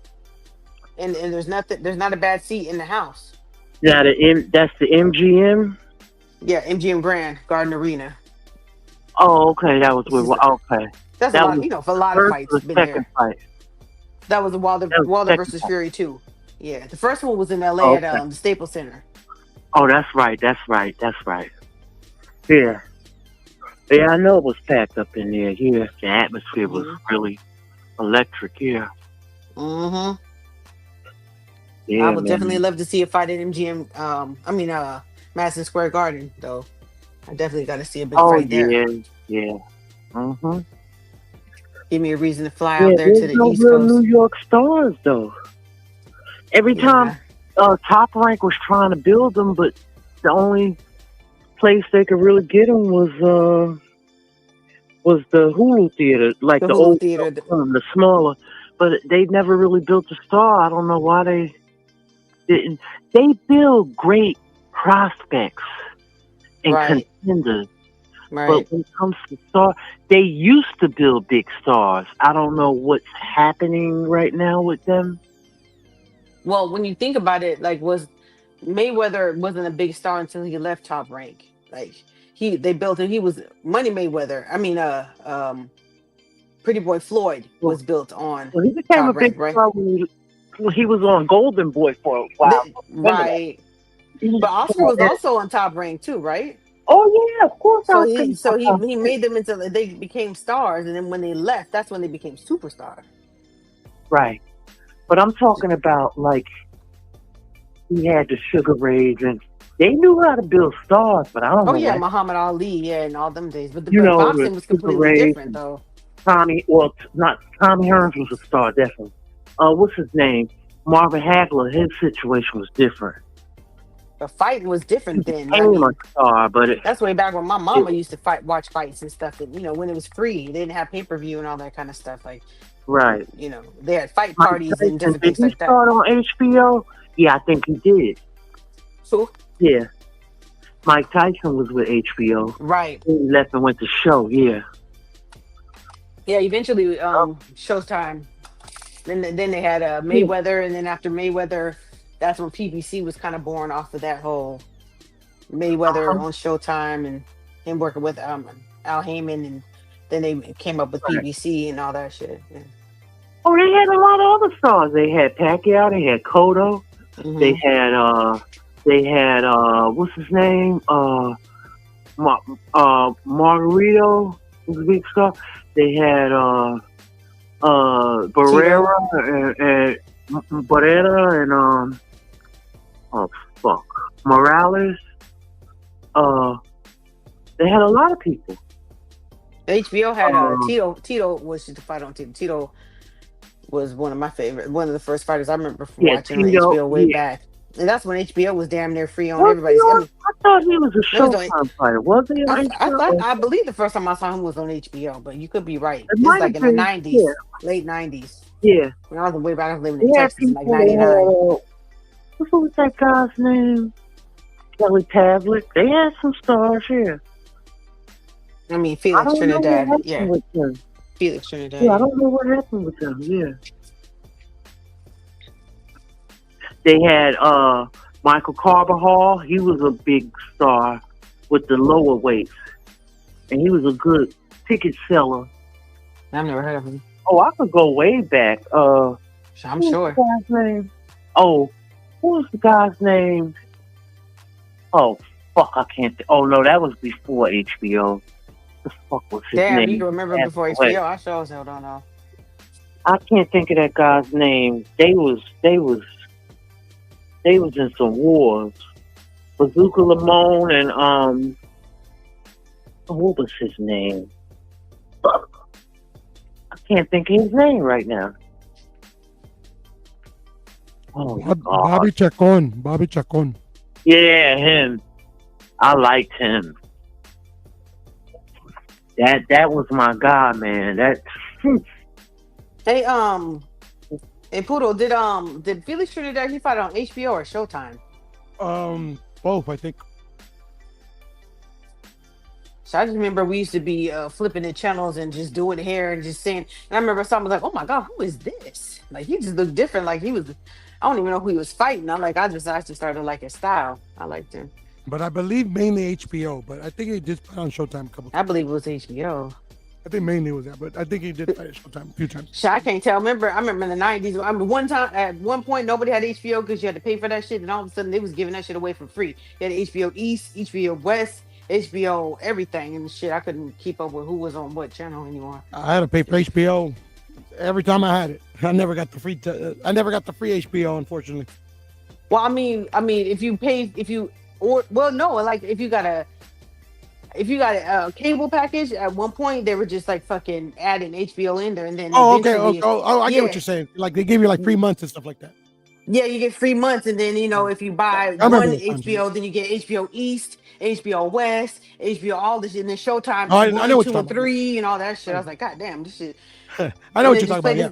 Then they just played the same shit over and over and over and over, and like, God damn, this thing. Yeah, for sure. That's usually what it's always been. Yeah. Yeah. But HBO I always had in Showtime because of the boxing. Like I always made sure that I had that. Come on.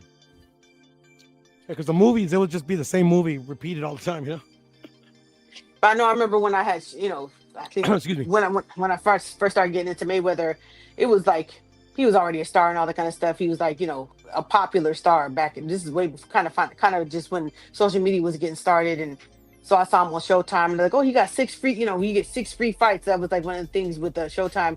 He had like a 6 fight deal with Showtime. 6 fight deal, with Showtime. So you didn't have to pay for it. So I was like, okay, well, I'm gonna check him out. And that's when I was like, oh my God, this guy's so boring to me. Like, because I wasn't really watching boxing. Like, he's so boring. Why does everybody like him so much? Because I missed the Pretty Boy Floyd area. Yeah, you missed it. Yeah, you completely missed the Pretty Boy Floyd. Yeah. Mm-hmm. Yeah, but he had some.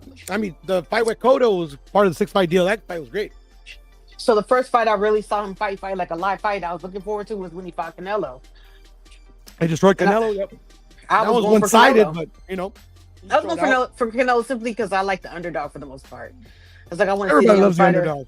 Yeah, I want to see the young new fighter, beat the older fighter who's on his way out. No offense to Mayweather or whatever. No. I mean, everybody's got a different reason. Shoot, I bet $100 on Brian Norman, like right before the fight started. Because my underdog, I think like everybody loves the underdog. I saw the root. I'm like, come on, Dad, let's go.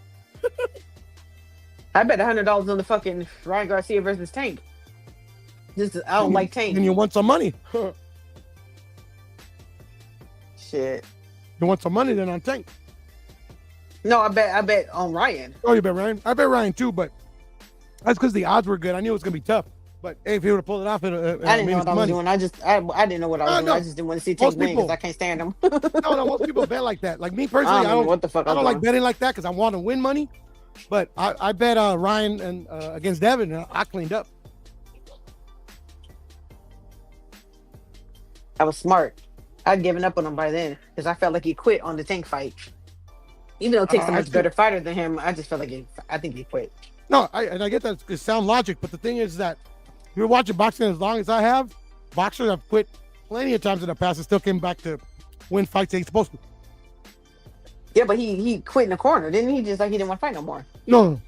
The people said that he quit because he when they were counting him out, he got up at 10. And a lot of people are saying, "Oh, he quit because he could have got up sooner." I mean, that could be the case. I don't know. That only Ryan could tell you that. But at the end of the day, that's why people think he quit. Now he didn't quit in the corner.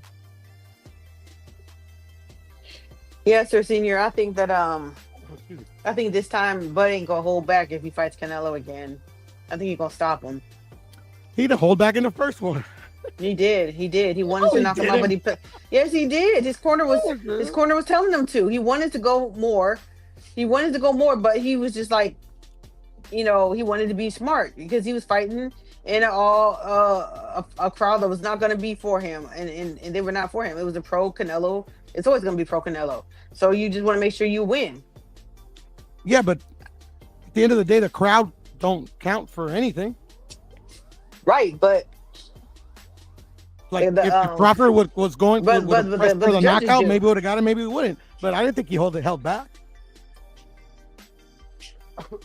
Personal. What do you think, Mark? Over here playing with his toys. Pause. No pause. Mark's still pouting, bro. Talk shit. But anyways, what do you think, Mark? You're on mute, brother. You're on mute. We can't hear you.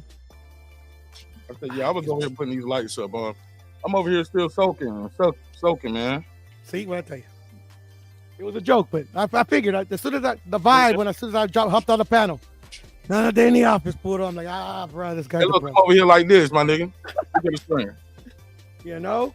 And then too, I was itching to kind of like rub it in a little bit, especially I try to rub it in a little bit with the butt thing. But nah, me being puro, you know, and then Mark a cool dude, I couldn't bring myself to do it. So I was like, all right, I'll let him. Hey, I'll let him off the hook. I gotta take. I'm big enough, man. Excuse me. I gotta take my lumps. Because if he would have won, I would have been up here like, yeah, nigga, Norton gang over everything. You know, bro. Exactly. Yeah, man, you gotta take the good with the bad. Right. The glad with the sad. You know what I'm saying? So it is what it is. I wish he didn't lose like that. I wish he didn't lose at all, but I sure didn't. I didn't see that the way he lost. Nah, me neither. But it happens though, man. Yeah. You gotta be able to accept that shit and move on. See, when you start making excuses, that's how you don't improve. Get what I'm saying? Mm-hmm. Exactly. For what didn't go right or what didn't go right. You gotta accept the loss and be like, what can I do to improve? And start making adjustments. Don't talk about he had cement in his gloves and he had to have an autopsy and all that other kind of shit. Foodie is right out right. Oh man, that's funny. Now it's wild, bro. Like people are saying, like, "Oh, it was a masterclass." I mean, okay, I guess.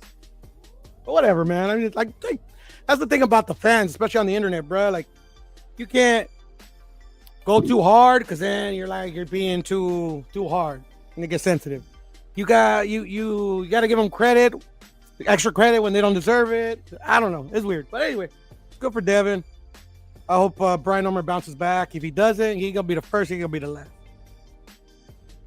Yeah, I think he's gonna bounce back. He's young enough. I think he has a drive in him. Like he really believes that he can win. You know, like he's a winner. He doesn't have a loser mentality. I can see that, but unfortunately, sometimes that's not enough. You know, all you can do is hope he tries to get as best as he can. Right. It works out. He takes in this fight because he did hurt Devin. Oh, my bad. You're good, Mark. Lisa, can you click the link?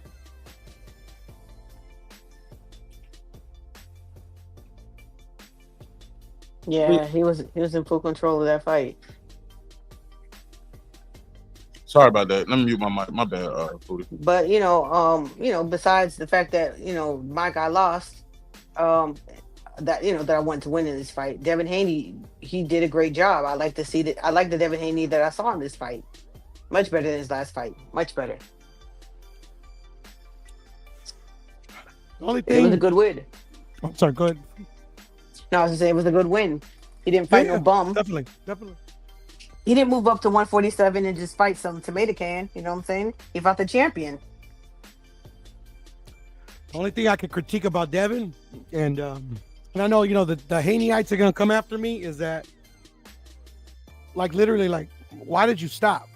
Like, you lucky that Brian Norman, for whatever reason, lacked the adjustment, or for whatever the reason was that he couldn't turn the tables on you.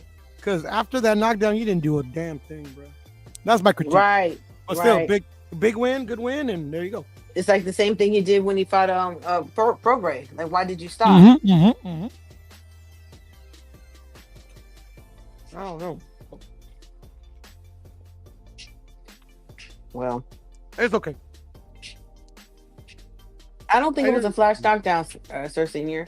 No way. I don't think it was a flash knockdown. Not at all. It was a beautiful.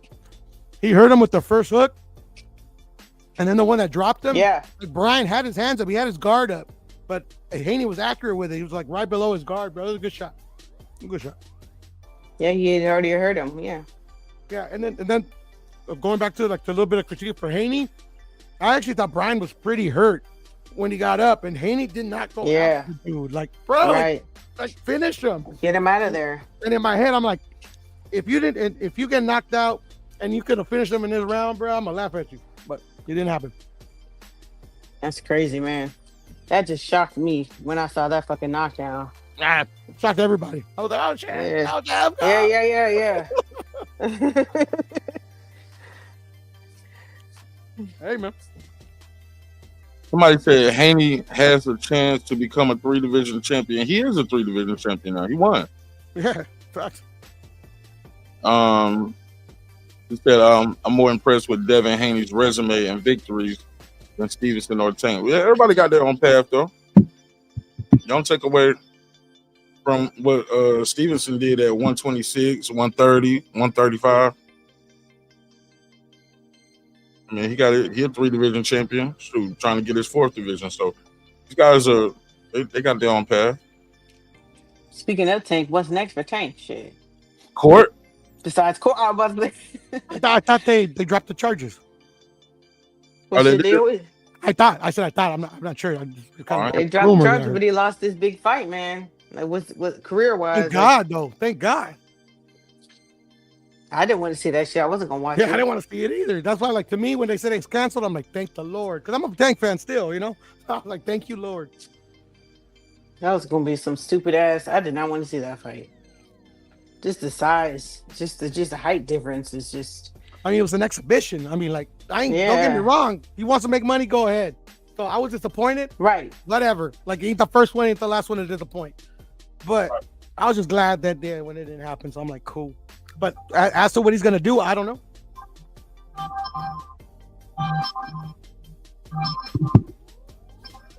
But yeah, y'all, I'm gonna go back in the chat. Y'all, have a good night, man. All right. All right, man, Foodie. Right here, caller. Get B up here. Hold on, Foodie. Okay. Yeah, hold on. Let me get them.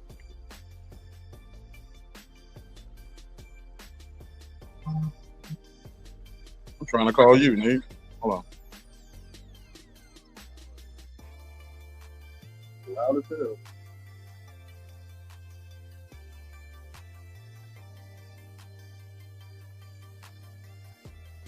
Shout out to Abdullah Mason. To me, hold up, Hero. Fight of the night. Oh, my bad. What's up, big dog?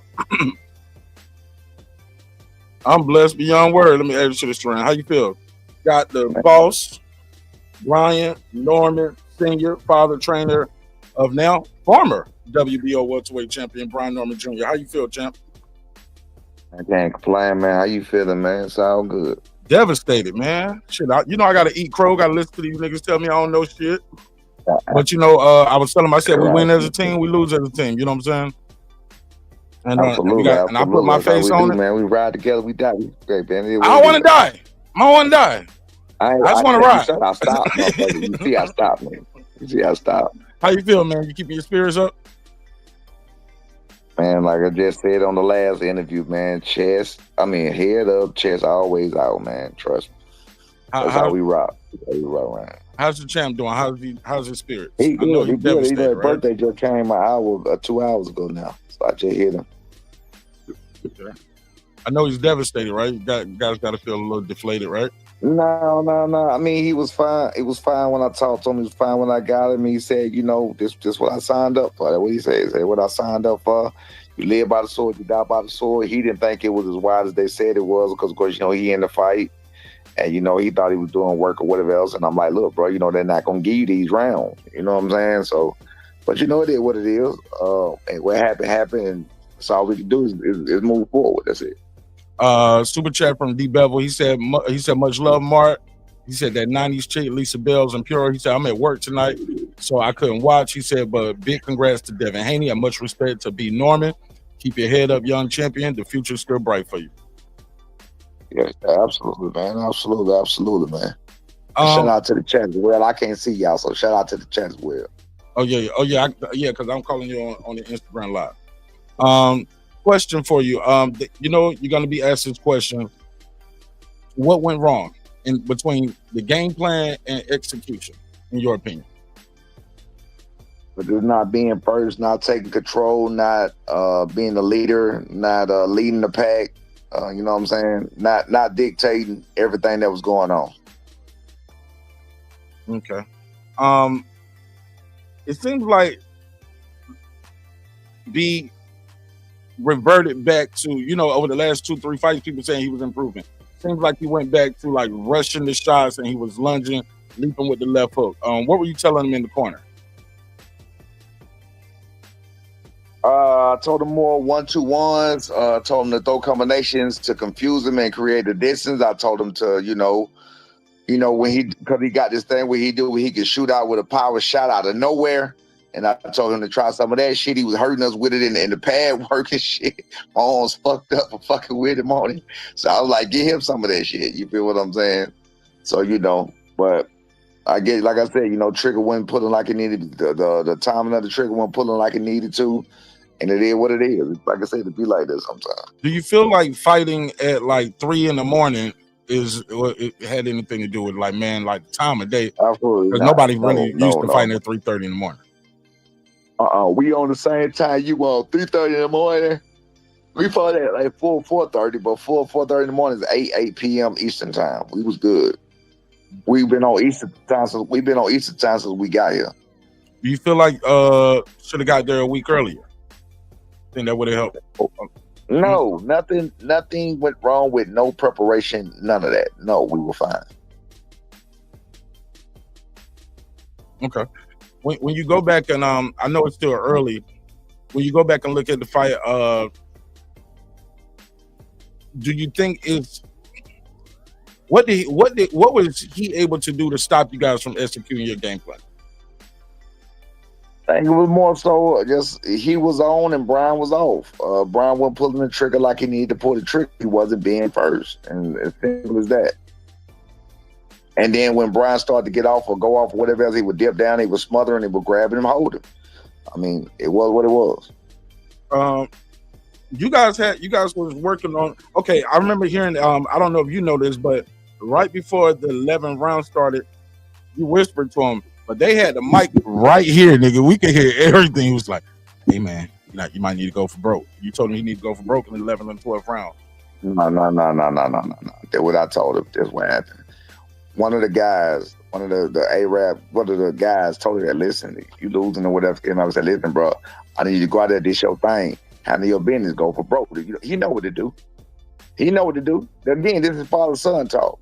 Yeah. I can tell you, look, when he went for broke or when he went there and did what he did you see him get caught in the thing? No. You know what he had to do? You need to let it loose. Go for broke simply means let all your guns fly. Yeah. Simple as that. Foodie, Puro, did y'all have a question for Brian Sr.? I mean, I don't have a question, but just like you were saying, and everybody's saying, it's only one loss. Ain't the end of the world. No.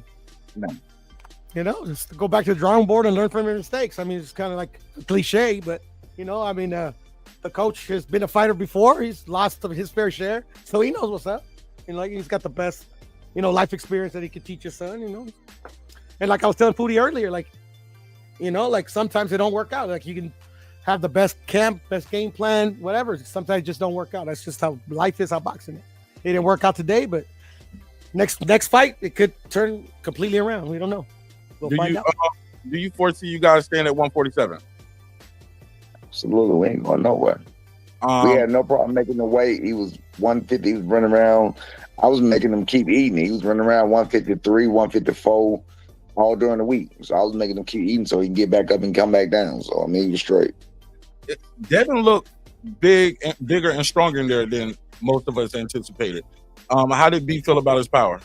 Did you ask him yet? I didn't ask him at all about it. I usually do. I didn't ask him at all about his power because I guess in the second round, after the second round, there was no need to ask him about his power. You feel what I'm saying? The first round, he didn't really land nothing. So the first round, he didn't really land much. So I couldn't ask him about his power because he didn't get hit with nothing. The second round, what happened. So I didn't go through the usual thing where I say how's his power. I didn't even do that because I sat there and watched him hurt my son. So why would I ask him how's his power? I know it's damn sure respected. What goes through your mind when you see that? Because prior to the fight, you was talking like that shit. Like, man, I just can't see it. Can't see him hurt my son. I was like, respect for power. Remember, I was saying it for months. I was like, man, he gotta have some kind of respect for power because ain't nobody walking through him. Right. What do you? Well, as you seen, it was the same thing that with B Norman. He still was taking it to him. He was still trying, even after he got caught with the shot, because everybody get caught with the shot at any given time. And he was still trying to get to him. And like he was running from him. He didn't try to stay away from him. He didn't shy away. When Boca Chica dropped B, that was more of a flash knockdown. This time B actually looked a little hurt.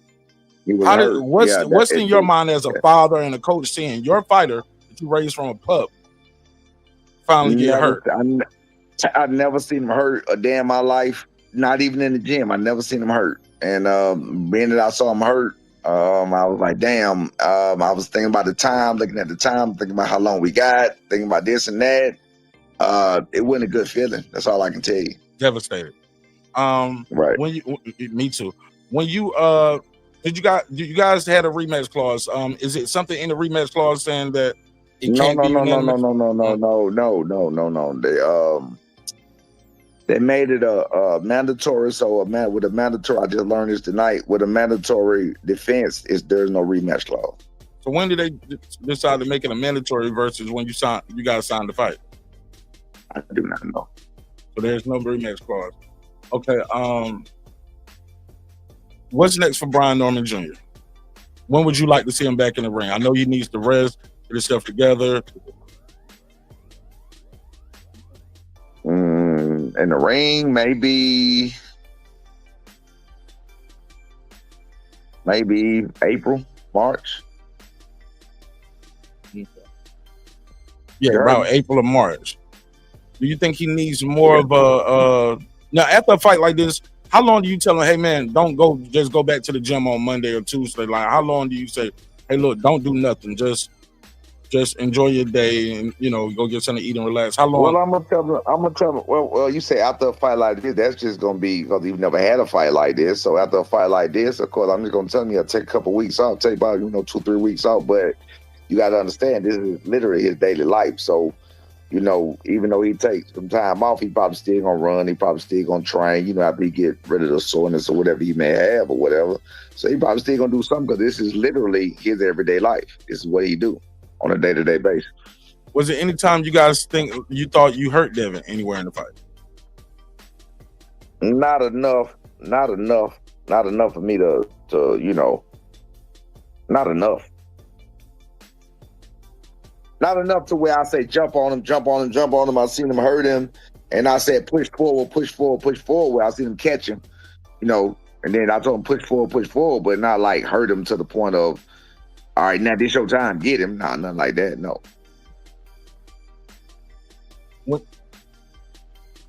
How do you think you should make, or any changes are going to be made in coaching or training where you guys went versus where you didn't go? Do you think you're going to make any changes like far as sparring? Like, hey man, I think we could have had better sparring. I think we should have left out of town to do sparring in retrospect. I mean, looking at the way I'm looking at it is I know how he performs. I know what he can and what he can't do. And it's not like I'm looking at something that's going on that he can't do, that he can't handle. I've seen him handle these situations several times. It was more so the fact of executing the plan. So again, I don't think there's nothing like, we could just work more on moving the head, but he was doing phenomenal in moving the head, toward the end of the camp especially, and everything else. And he, this time, he was not being first, and he was just, pretty much getting jabbed. I don't know if he thought that Devin was out of range or what. Yeah. That's what it kind of looked like. Yeah, I remember that's what it looked like. And even then, it wasn't like he was doubling and tripling the jab to work his way in the closer distance. It was just leaping left hook. He did jab his way in. He did jab his way towards the later rounds. He did jab his way in. He did start jabbing to the body, which I was asking for, the whole time, and changing the levels of the jab and, things of that nature. So, it is what it is. How close did you have the fight score going into the last few rounds? I didn't score it myself, but like I said, that's what you heard me say in the ear. Somebody had already told me about what the scores were. They had came and told me. And the official score. Somebody told you the official scores before the fight was over. No, they probably was looking at they had a TV show right there. They probably looking at the what's called the unofficial score. A lot of people thought he came back. I already asked him that. He said, "Do you think you should have came to Saudi earlier?" He said, "Nah." He said he was fine. No. Okay. Nah, there was no problem with none of the travel. He felt wonderful. He didn't feel sluggish. He didn't feel anything. All I can do is ask the fighter how he feels and trust that he's gonna tell me his truth, and that's all I can do. Go ahead, Foodie.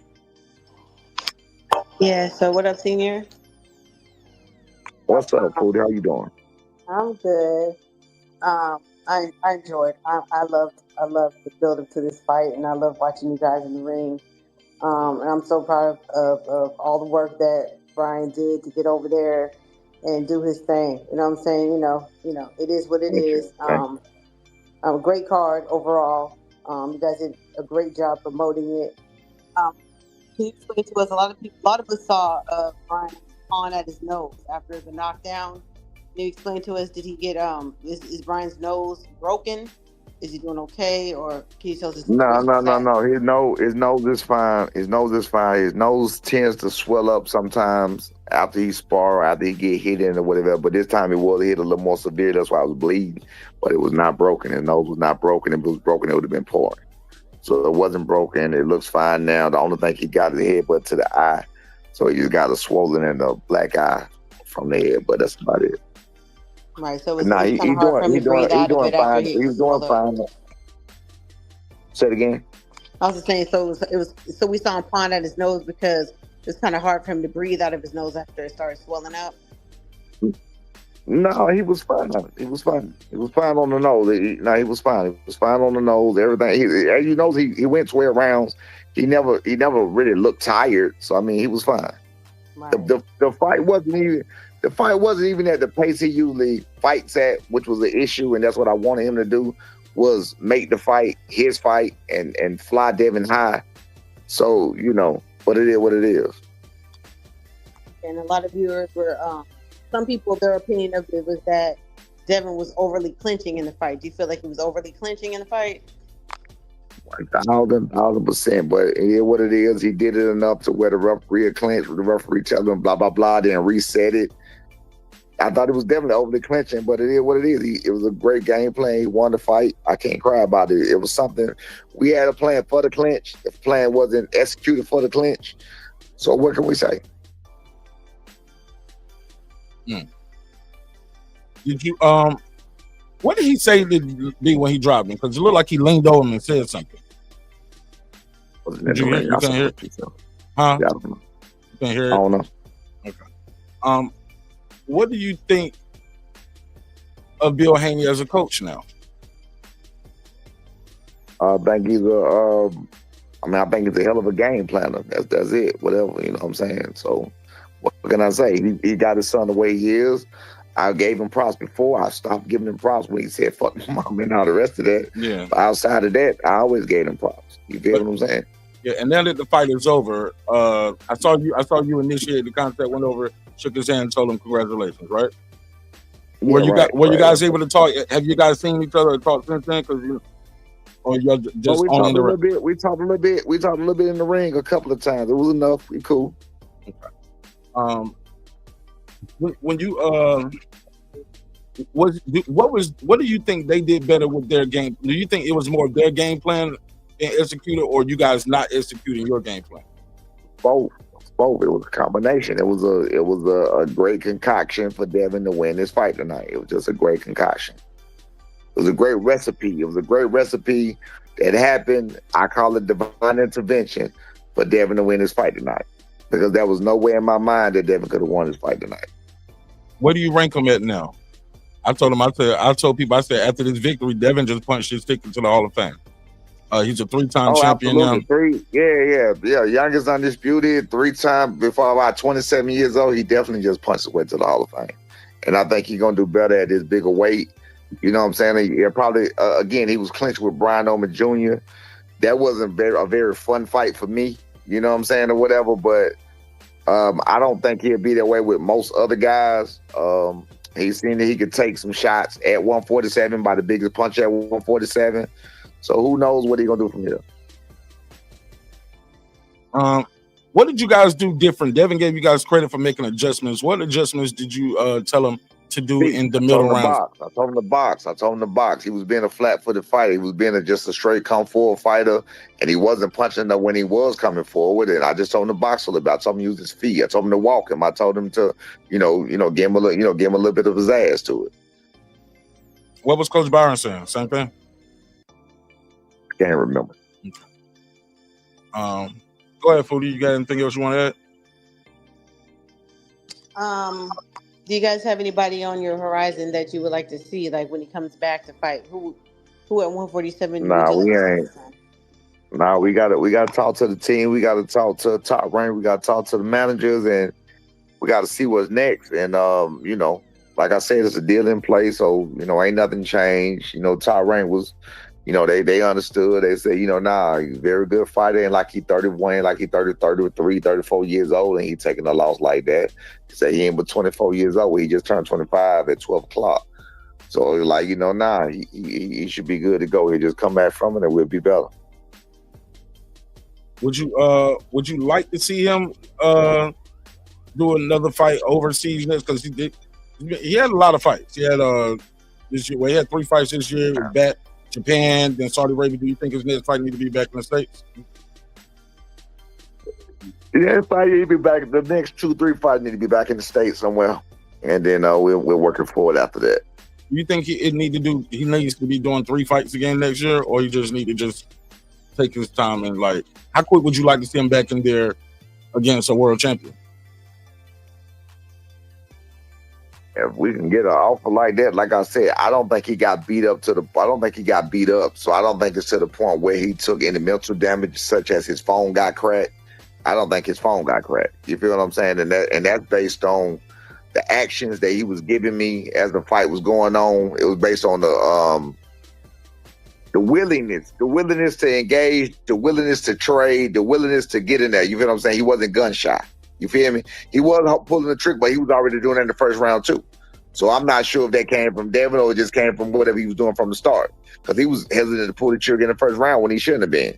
So I don't think he took a lot of damage. I don't think he took, you know, some type of damage where his phone got cracked, where he's gonna be afraid or whatever. So we can mess around and get an opportunity at a Barrios or at a Rolly or at, you know, somebody, a Crocker, a Lewis Crocker or somebody, you know, of that note right now, then I would love it. But outside of that, we'll take a contender and work our way back up. That's what we got to do. Go ahead, Foodie. Somebody in the chat said,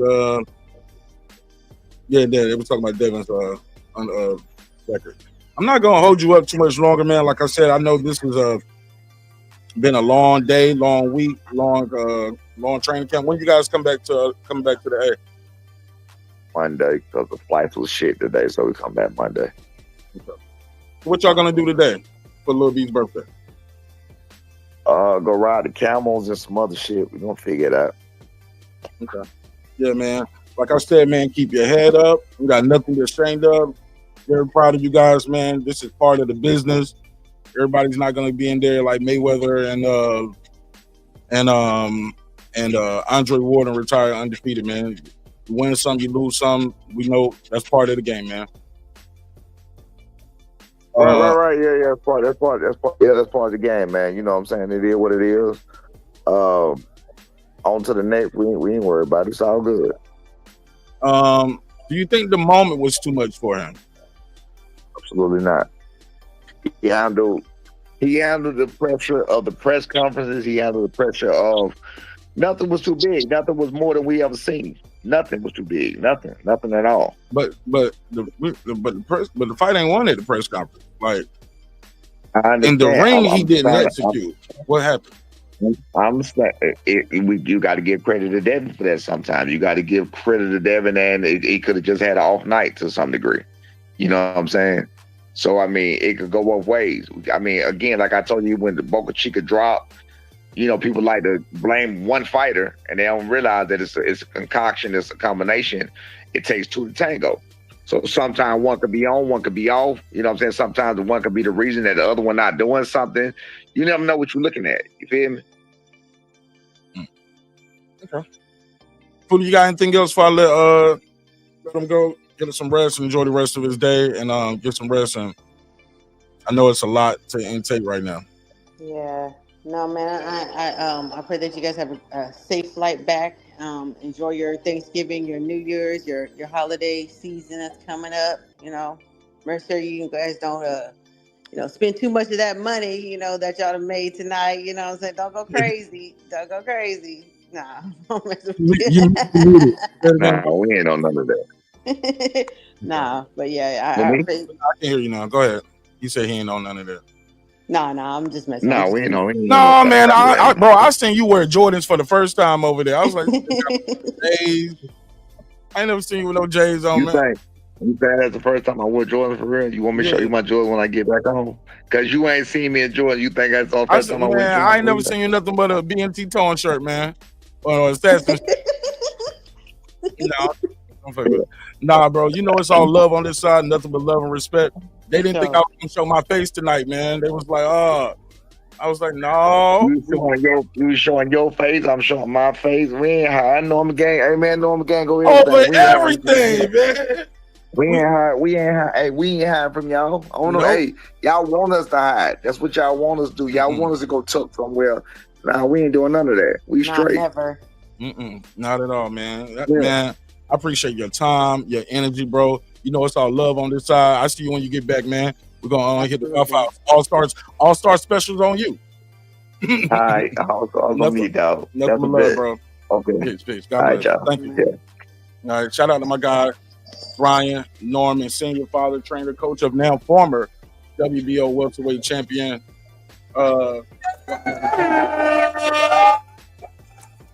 Very busy man, but I appreciate you taking this time out of his day to pull up on my little YouTube channel and talk to us about boxing, especially after a very devastating loss. It's hard to get people on your show, but it's really hard to get people on the show after they face defeat. You know what I'm saying? Absolutely. Yeah, and I can tell it's bothering because shit is bothering me. So, and it's not my son. Now, granted, I'm probably old enough to be Junior's father too. You get what I'm saying? So I can't even imagine what he is feeling, what his dad is feeling. But I tell you what, that plane ride back counting the millions, man, it's gonna make you feel a little bit better. Right? Just a little bit better. You know what I'm saying? Like, you flying back in comfort and luxury and feeling good. You know what I'm saying? Baby. I'm being first class. Come back. You got the suits, you got the this, you got the that. They recovery ain't like our recovery. You know what I'm saying? A lot of you motherfuckers is about to get laid off for the holidays. Everybody's the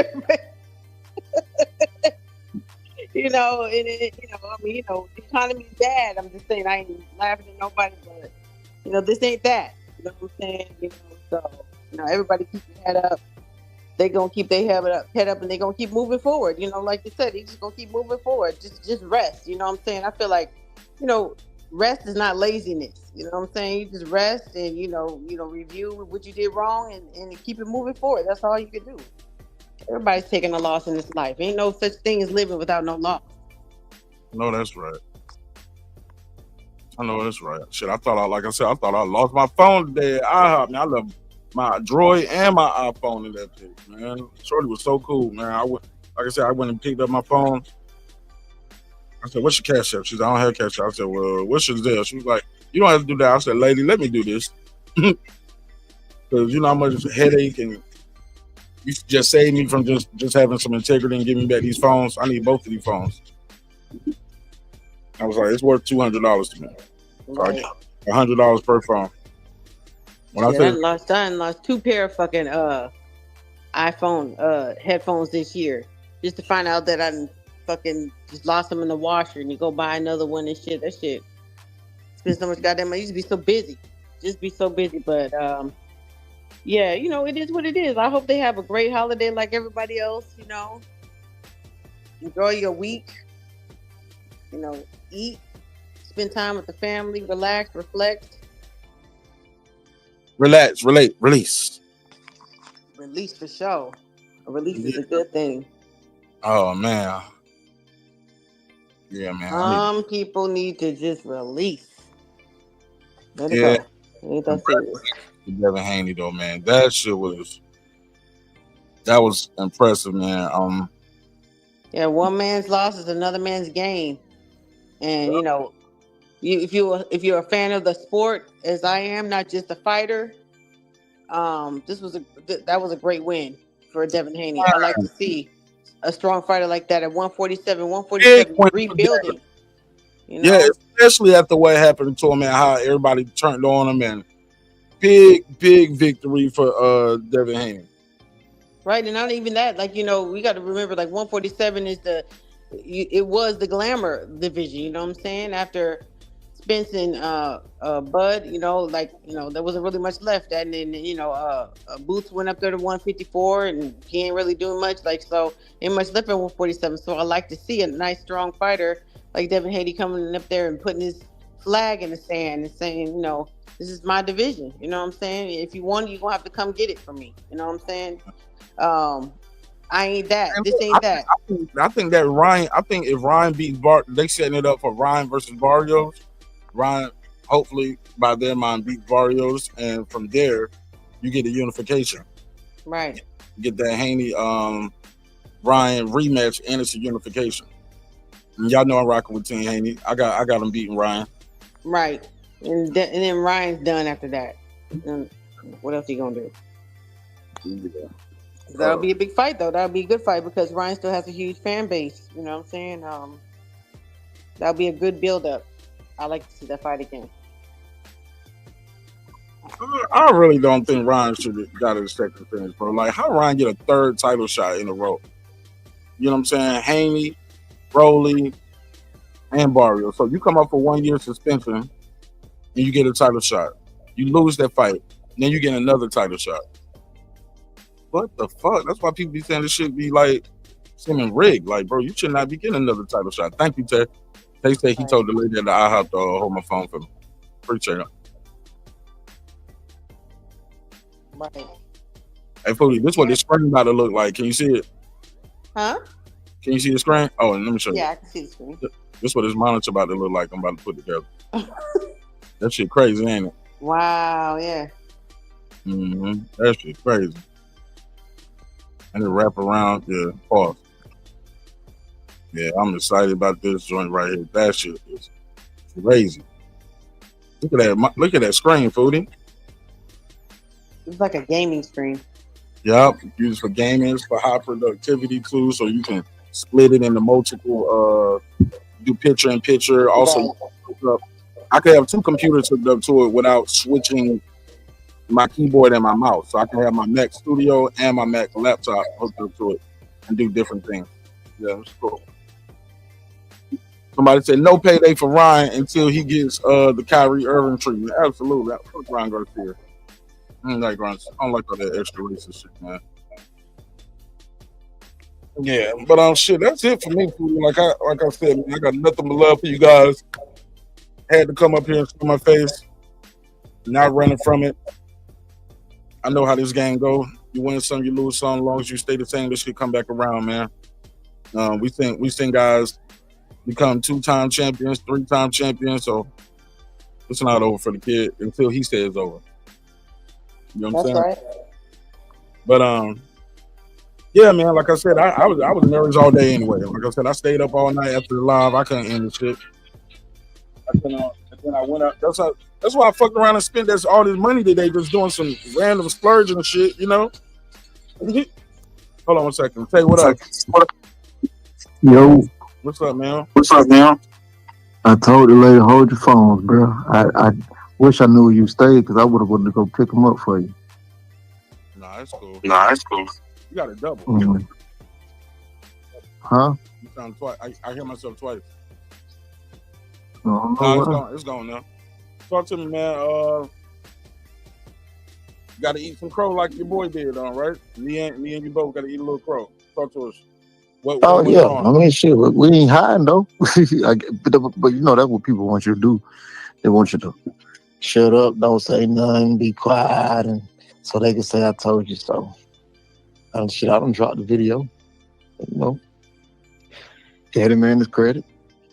You know, how much credit can I give him? I don't know. You did call him ass. You did renege on call him and all this other stuff. But outside of that, man, hey, you did what you was supposed to do. Great performance. You know what I mean? Like Norman said, it was some things that just concoction of things. I knew exactly what he was talking about. You know, I know he mentioned something about clinching on the ropes. Shit, I even cussed a little bit. Well, I ain't gonna say I cussed him out, but I even said something to him about it. Training, you know what I'm saying? So just mental errors, mental mistakes. You know what I mean? He'll be back, man. Boy just turned 25, man. He's gonna go relax 3 fights this year, and he'll be back at the beginning of the year. Sure. Shit, come with the game, man. I mean, it's boxing. You know what I mean? People gonna troll, people gonna come, but one thing you ain't gonna do, you ain't gonna disrespect though. And then I don't play They ain't gonna get in no disrespect. ring either. They gonna troll, they gonna joke, but they ain't gonna get in no ring. Yeah, they ain't gonna train, they ain't gonna go to no fight. So it is what it is. It's gonna be what's gonna be. I wish everybody nothing but the best, my brother. That's it. Wish everybody the best, bro. But yeah, man, shit. You know. He did his thing, man. You can't hit on that. You know what I mean? Did his thing. For sure. Yep. But shit, that's it for me, man. I'm about to end this bitch, man. Been up For here sure. for 2.5 hours. I'm gonna try to put this put this damn Samsung monitor up right now, put it together. I got a stand coming for tomorrow, but I need to go and prep the desk. And that shit gonna be dope. This shit gonna be super dope, bro. And just get back to the drawing board, man. Oh yeah, everybody back in the gym. Back in the gym soon. Yep. All right, man. I'll talk to you later, Jay. All right, bro. Yes, sir. Yes. All right, man. Again, congratulations to all the champions on the Ring 4 VR card. Everybody pulling up right here at the end. What's up, Sheldon? Yo. What up? Yo. What Yo, up? what's up? You got it. What up, I man? You got it. I had it. I lost it. Look, that's Hey, one man, look. You had to be saying all them sayings. I'll be like, everything chicken except the bill. That's chicken still. Hey, look, man. I'm gonna say 3 things about tonight, man. 4 things. I'm gonna say 4 things. Number 1, Abdullah Mason earned his spot tonight. He earned that. Because Sam Noakes didn't give him nothing easy. He earned that. He had to dig for that. Bam was Bam. I say he's top 5 pound for pound. Haney, Norman. For me, and you know I went to the Regis fight. That's the best Haney I ever saw. I've never seen him look that good. Yeah, it might be the best I've ever seen. That's the best Haney I ever saw. Never seen him look that good. So kudos to him. Norman fought hard, fought well. Hey, it wasn't enough. And 4th and lastly, I don't care who it is. I don't care if you like him or if you don't like him. It's going to be very hard to beat David Benavidez at 175. For anybody. I don't care who it is.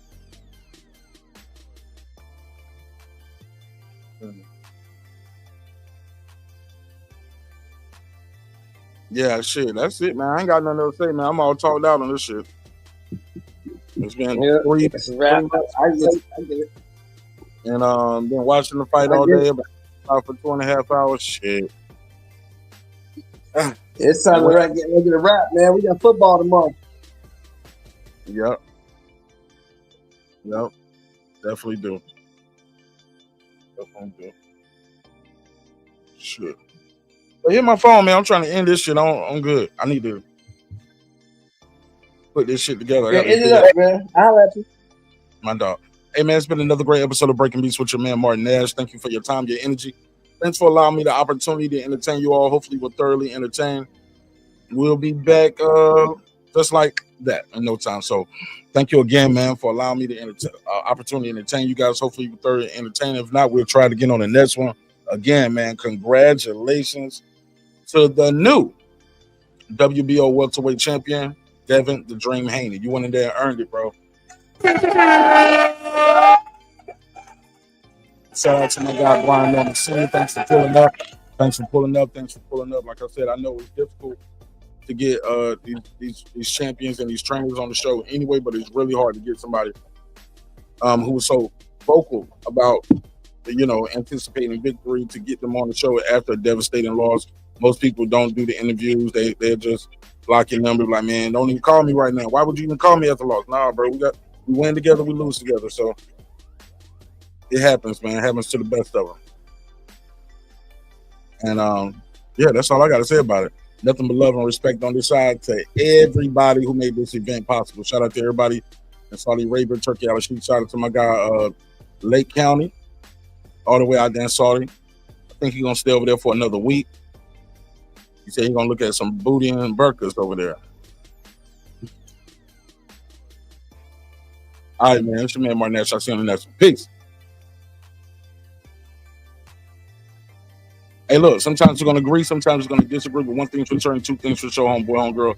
Never forget this. I built this shit. Me. Brick by brick. And I'll be damned if I let you tear it down just because you don't like the way another nigga talk. And I mean that shit. Drive, motherfucker. Hey, it's Antonio Tarver, the champion. You're watching Martin Nash at Breaking Beach. I usually don't do drops, but I'm going to give you one, bro. I'm going to give you one. I love you, champ.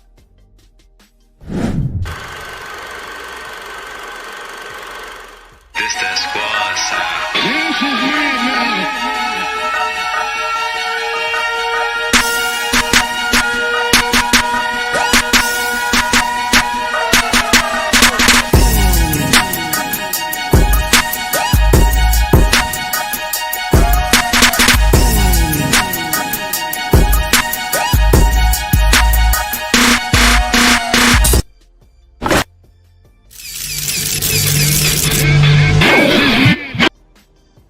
Subscribe. I don't care how many subscribers he has. Support him.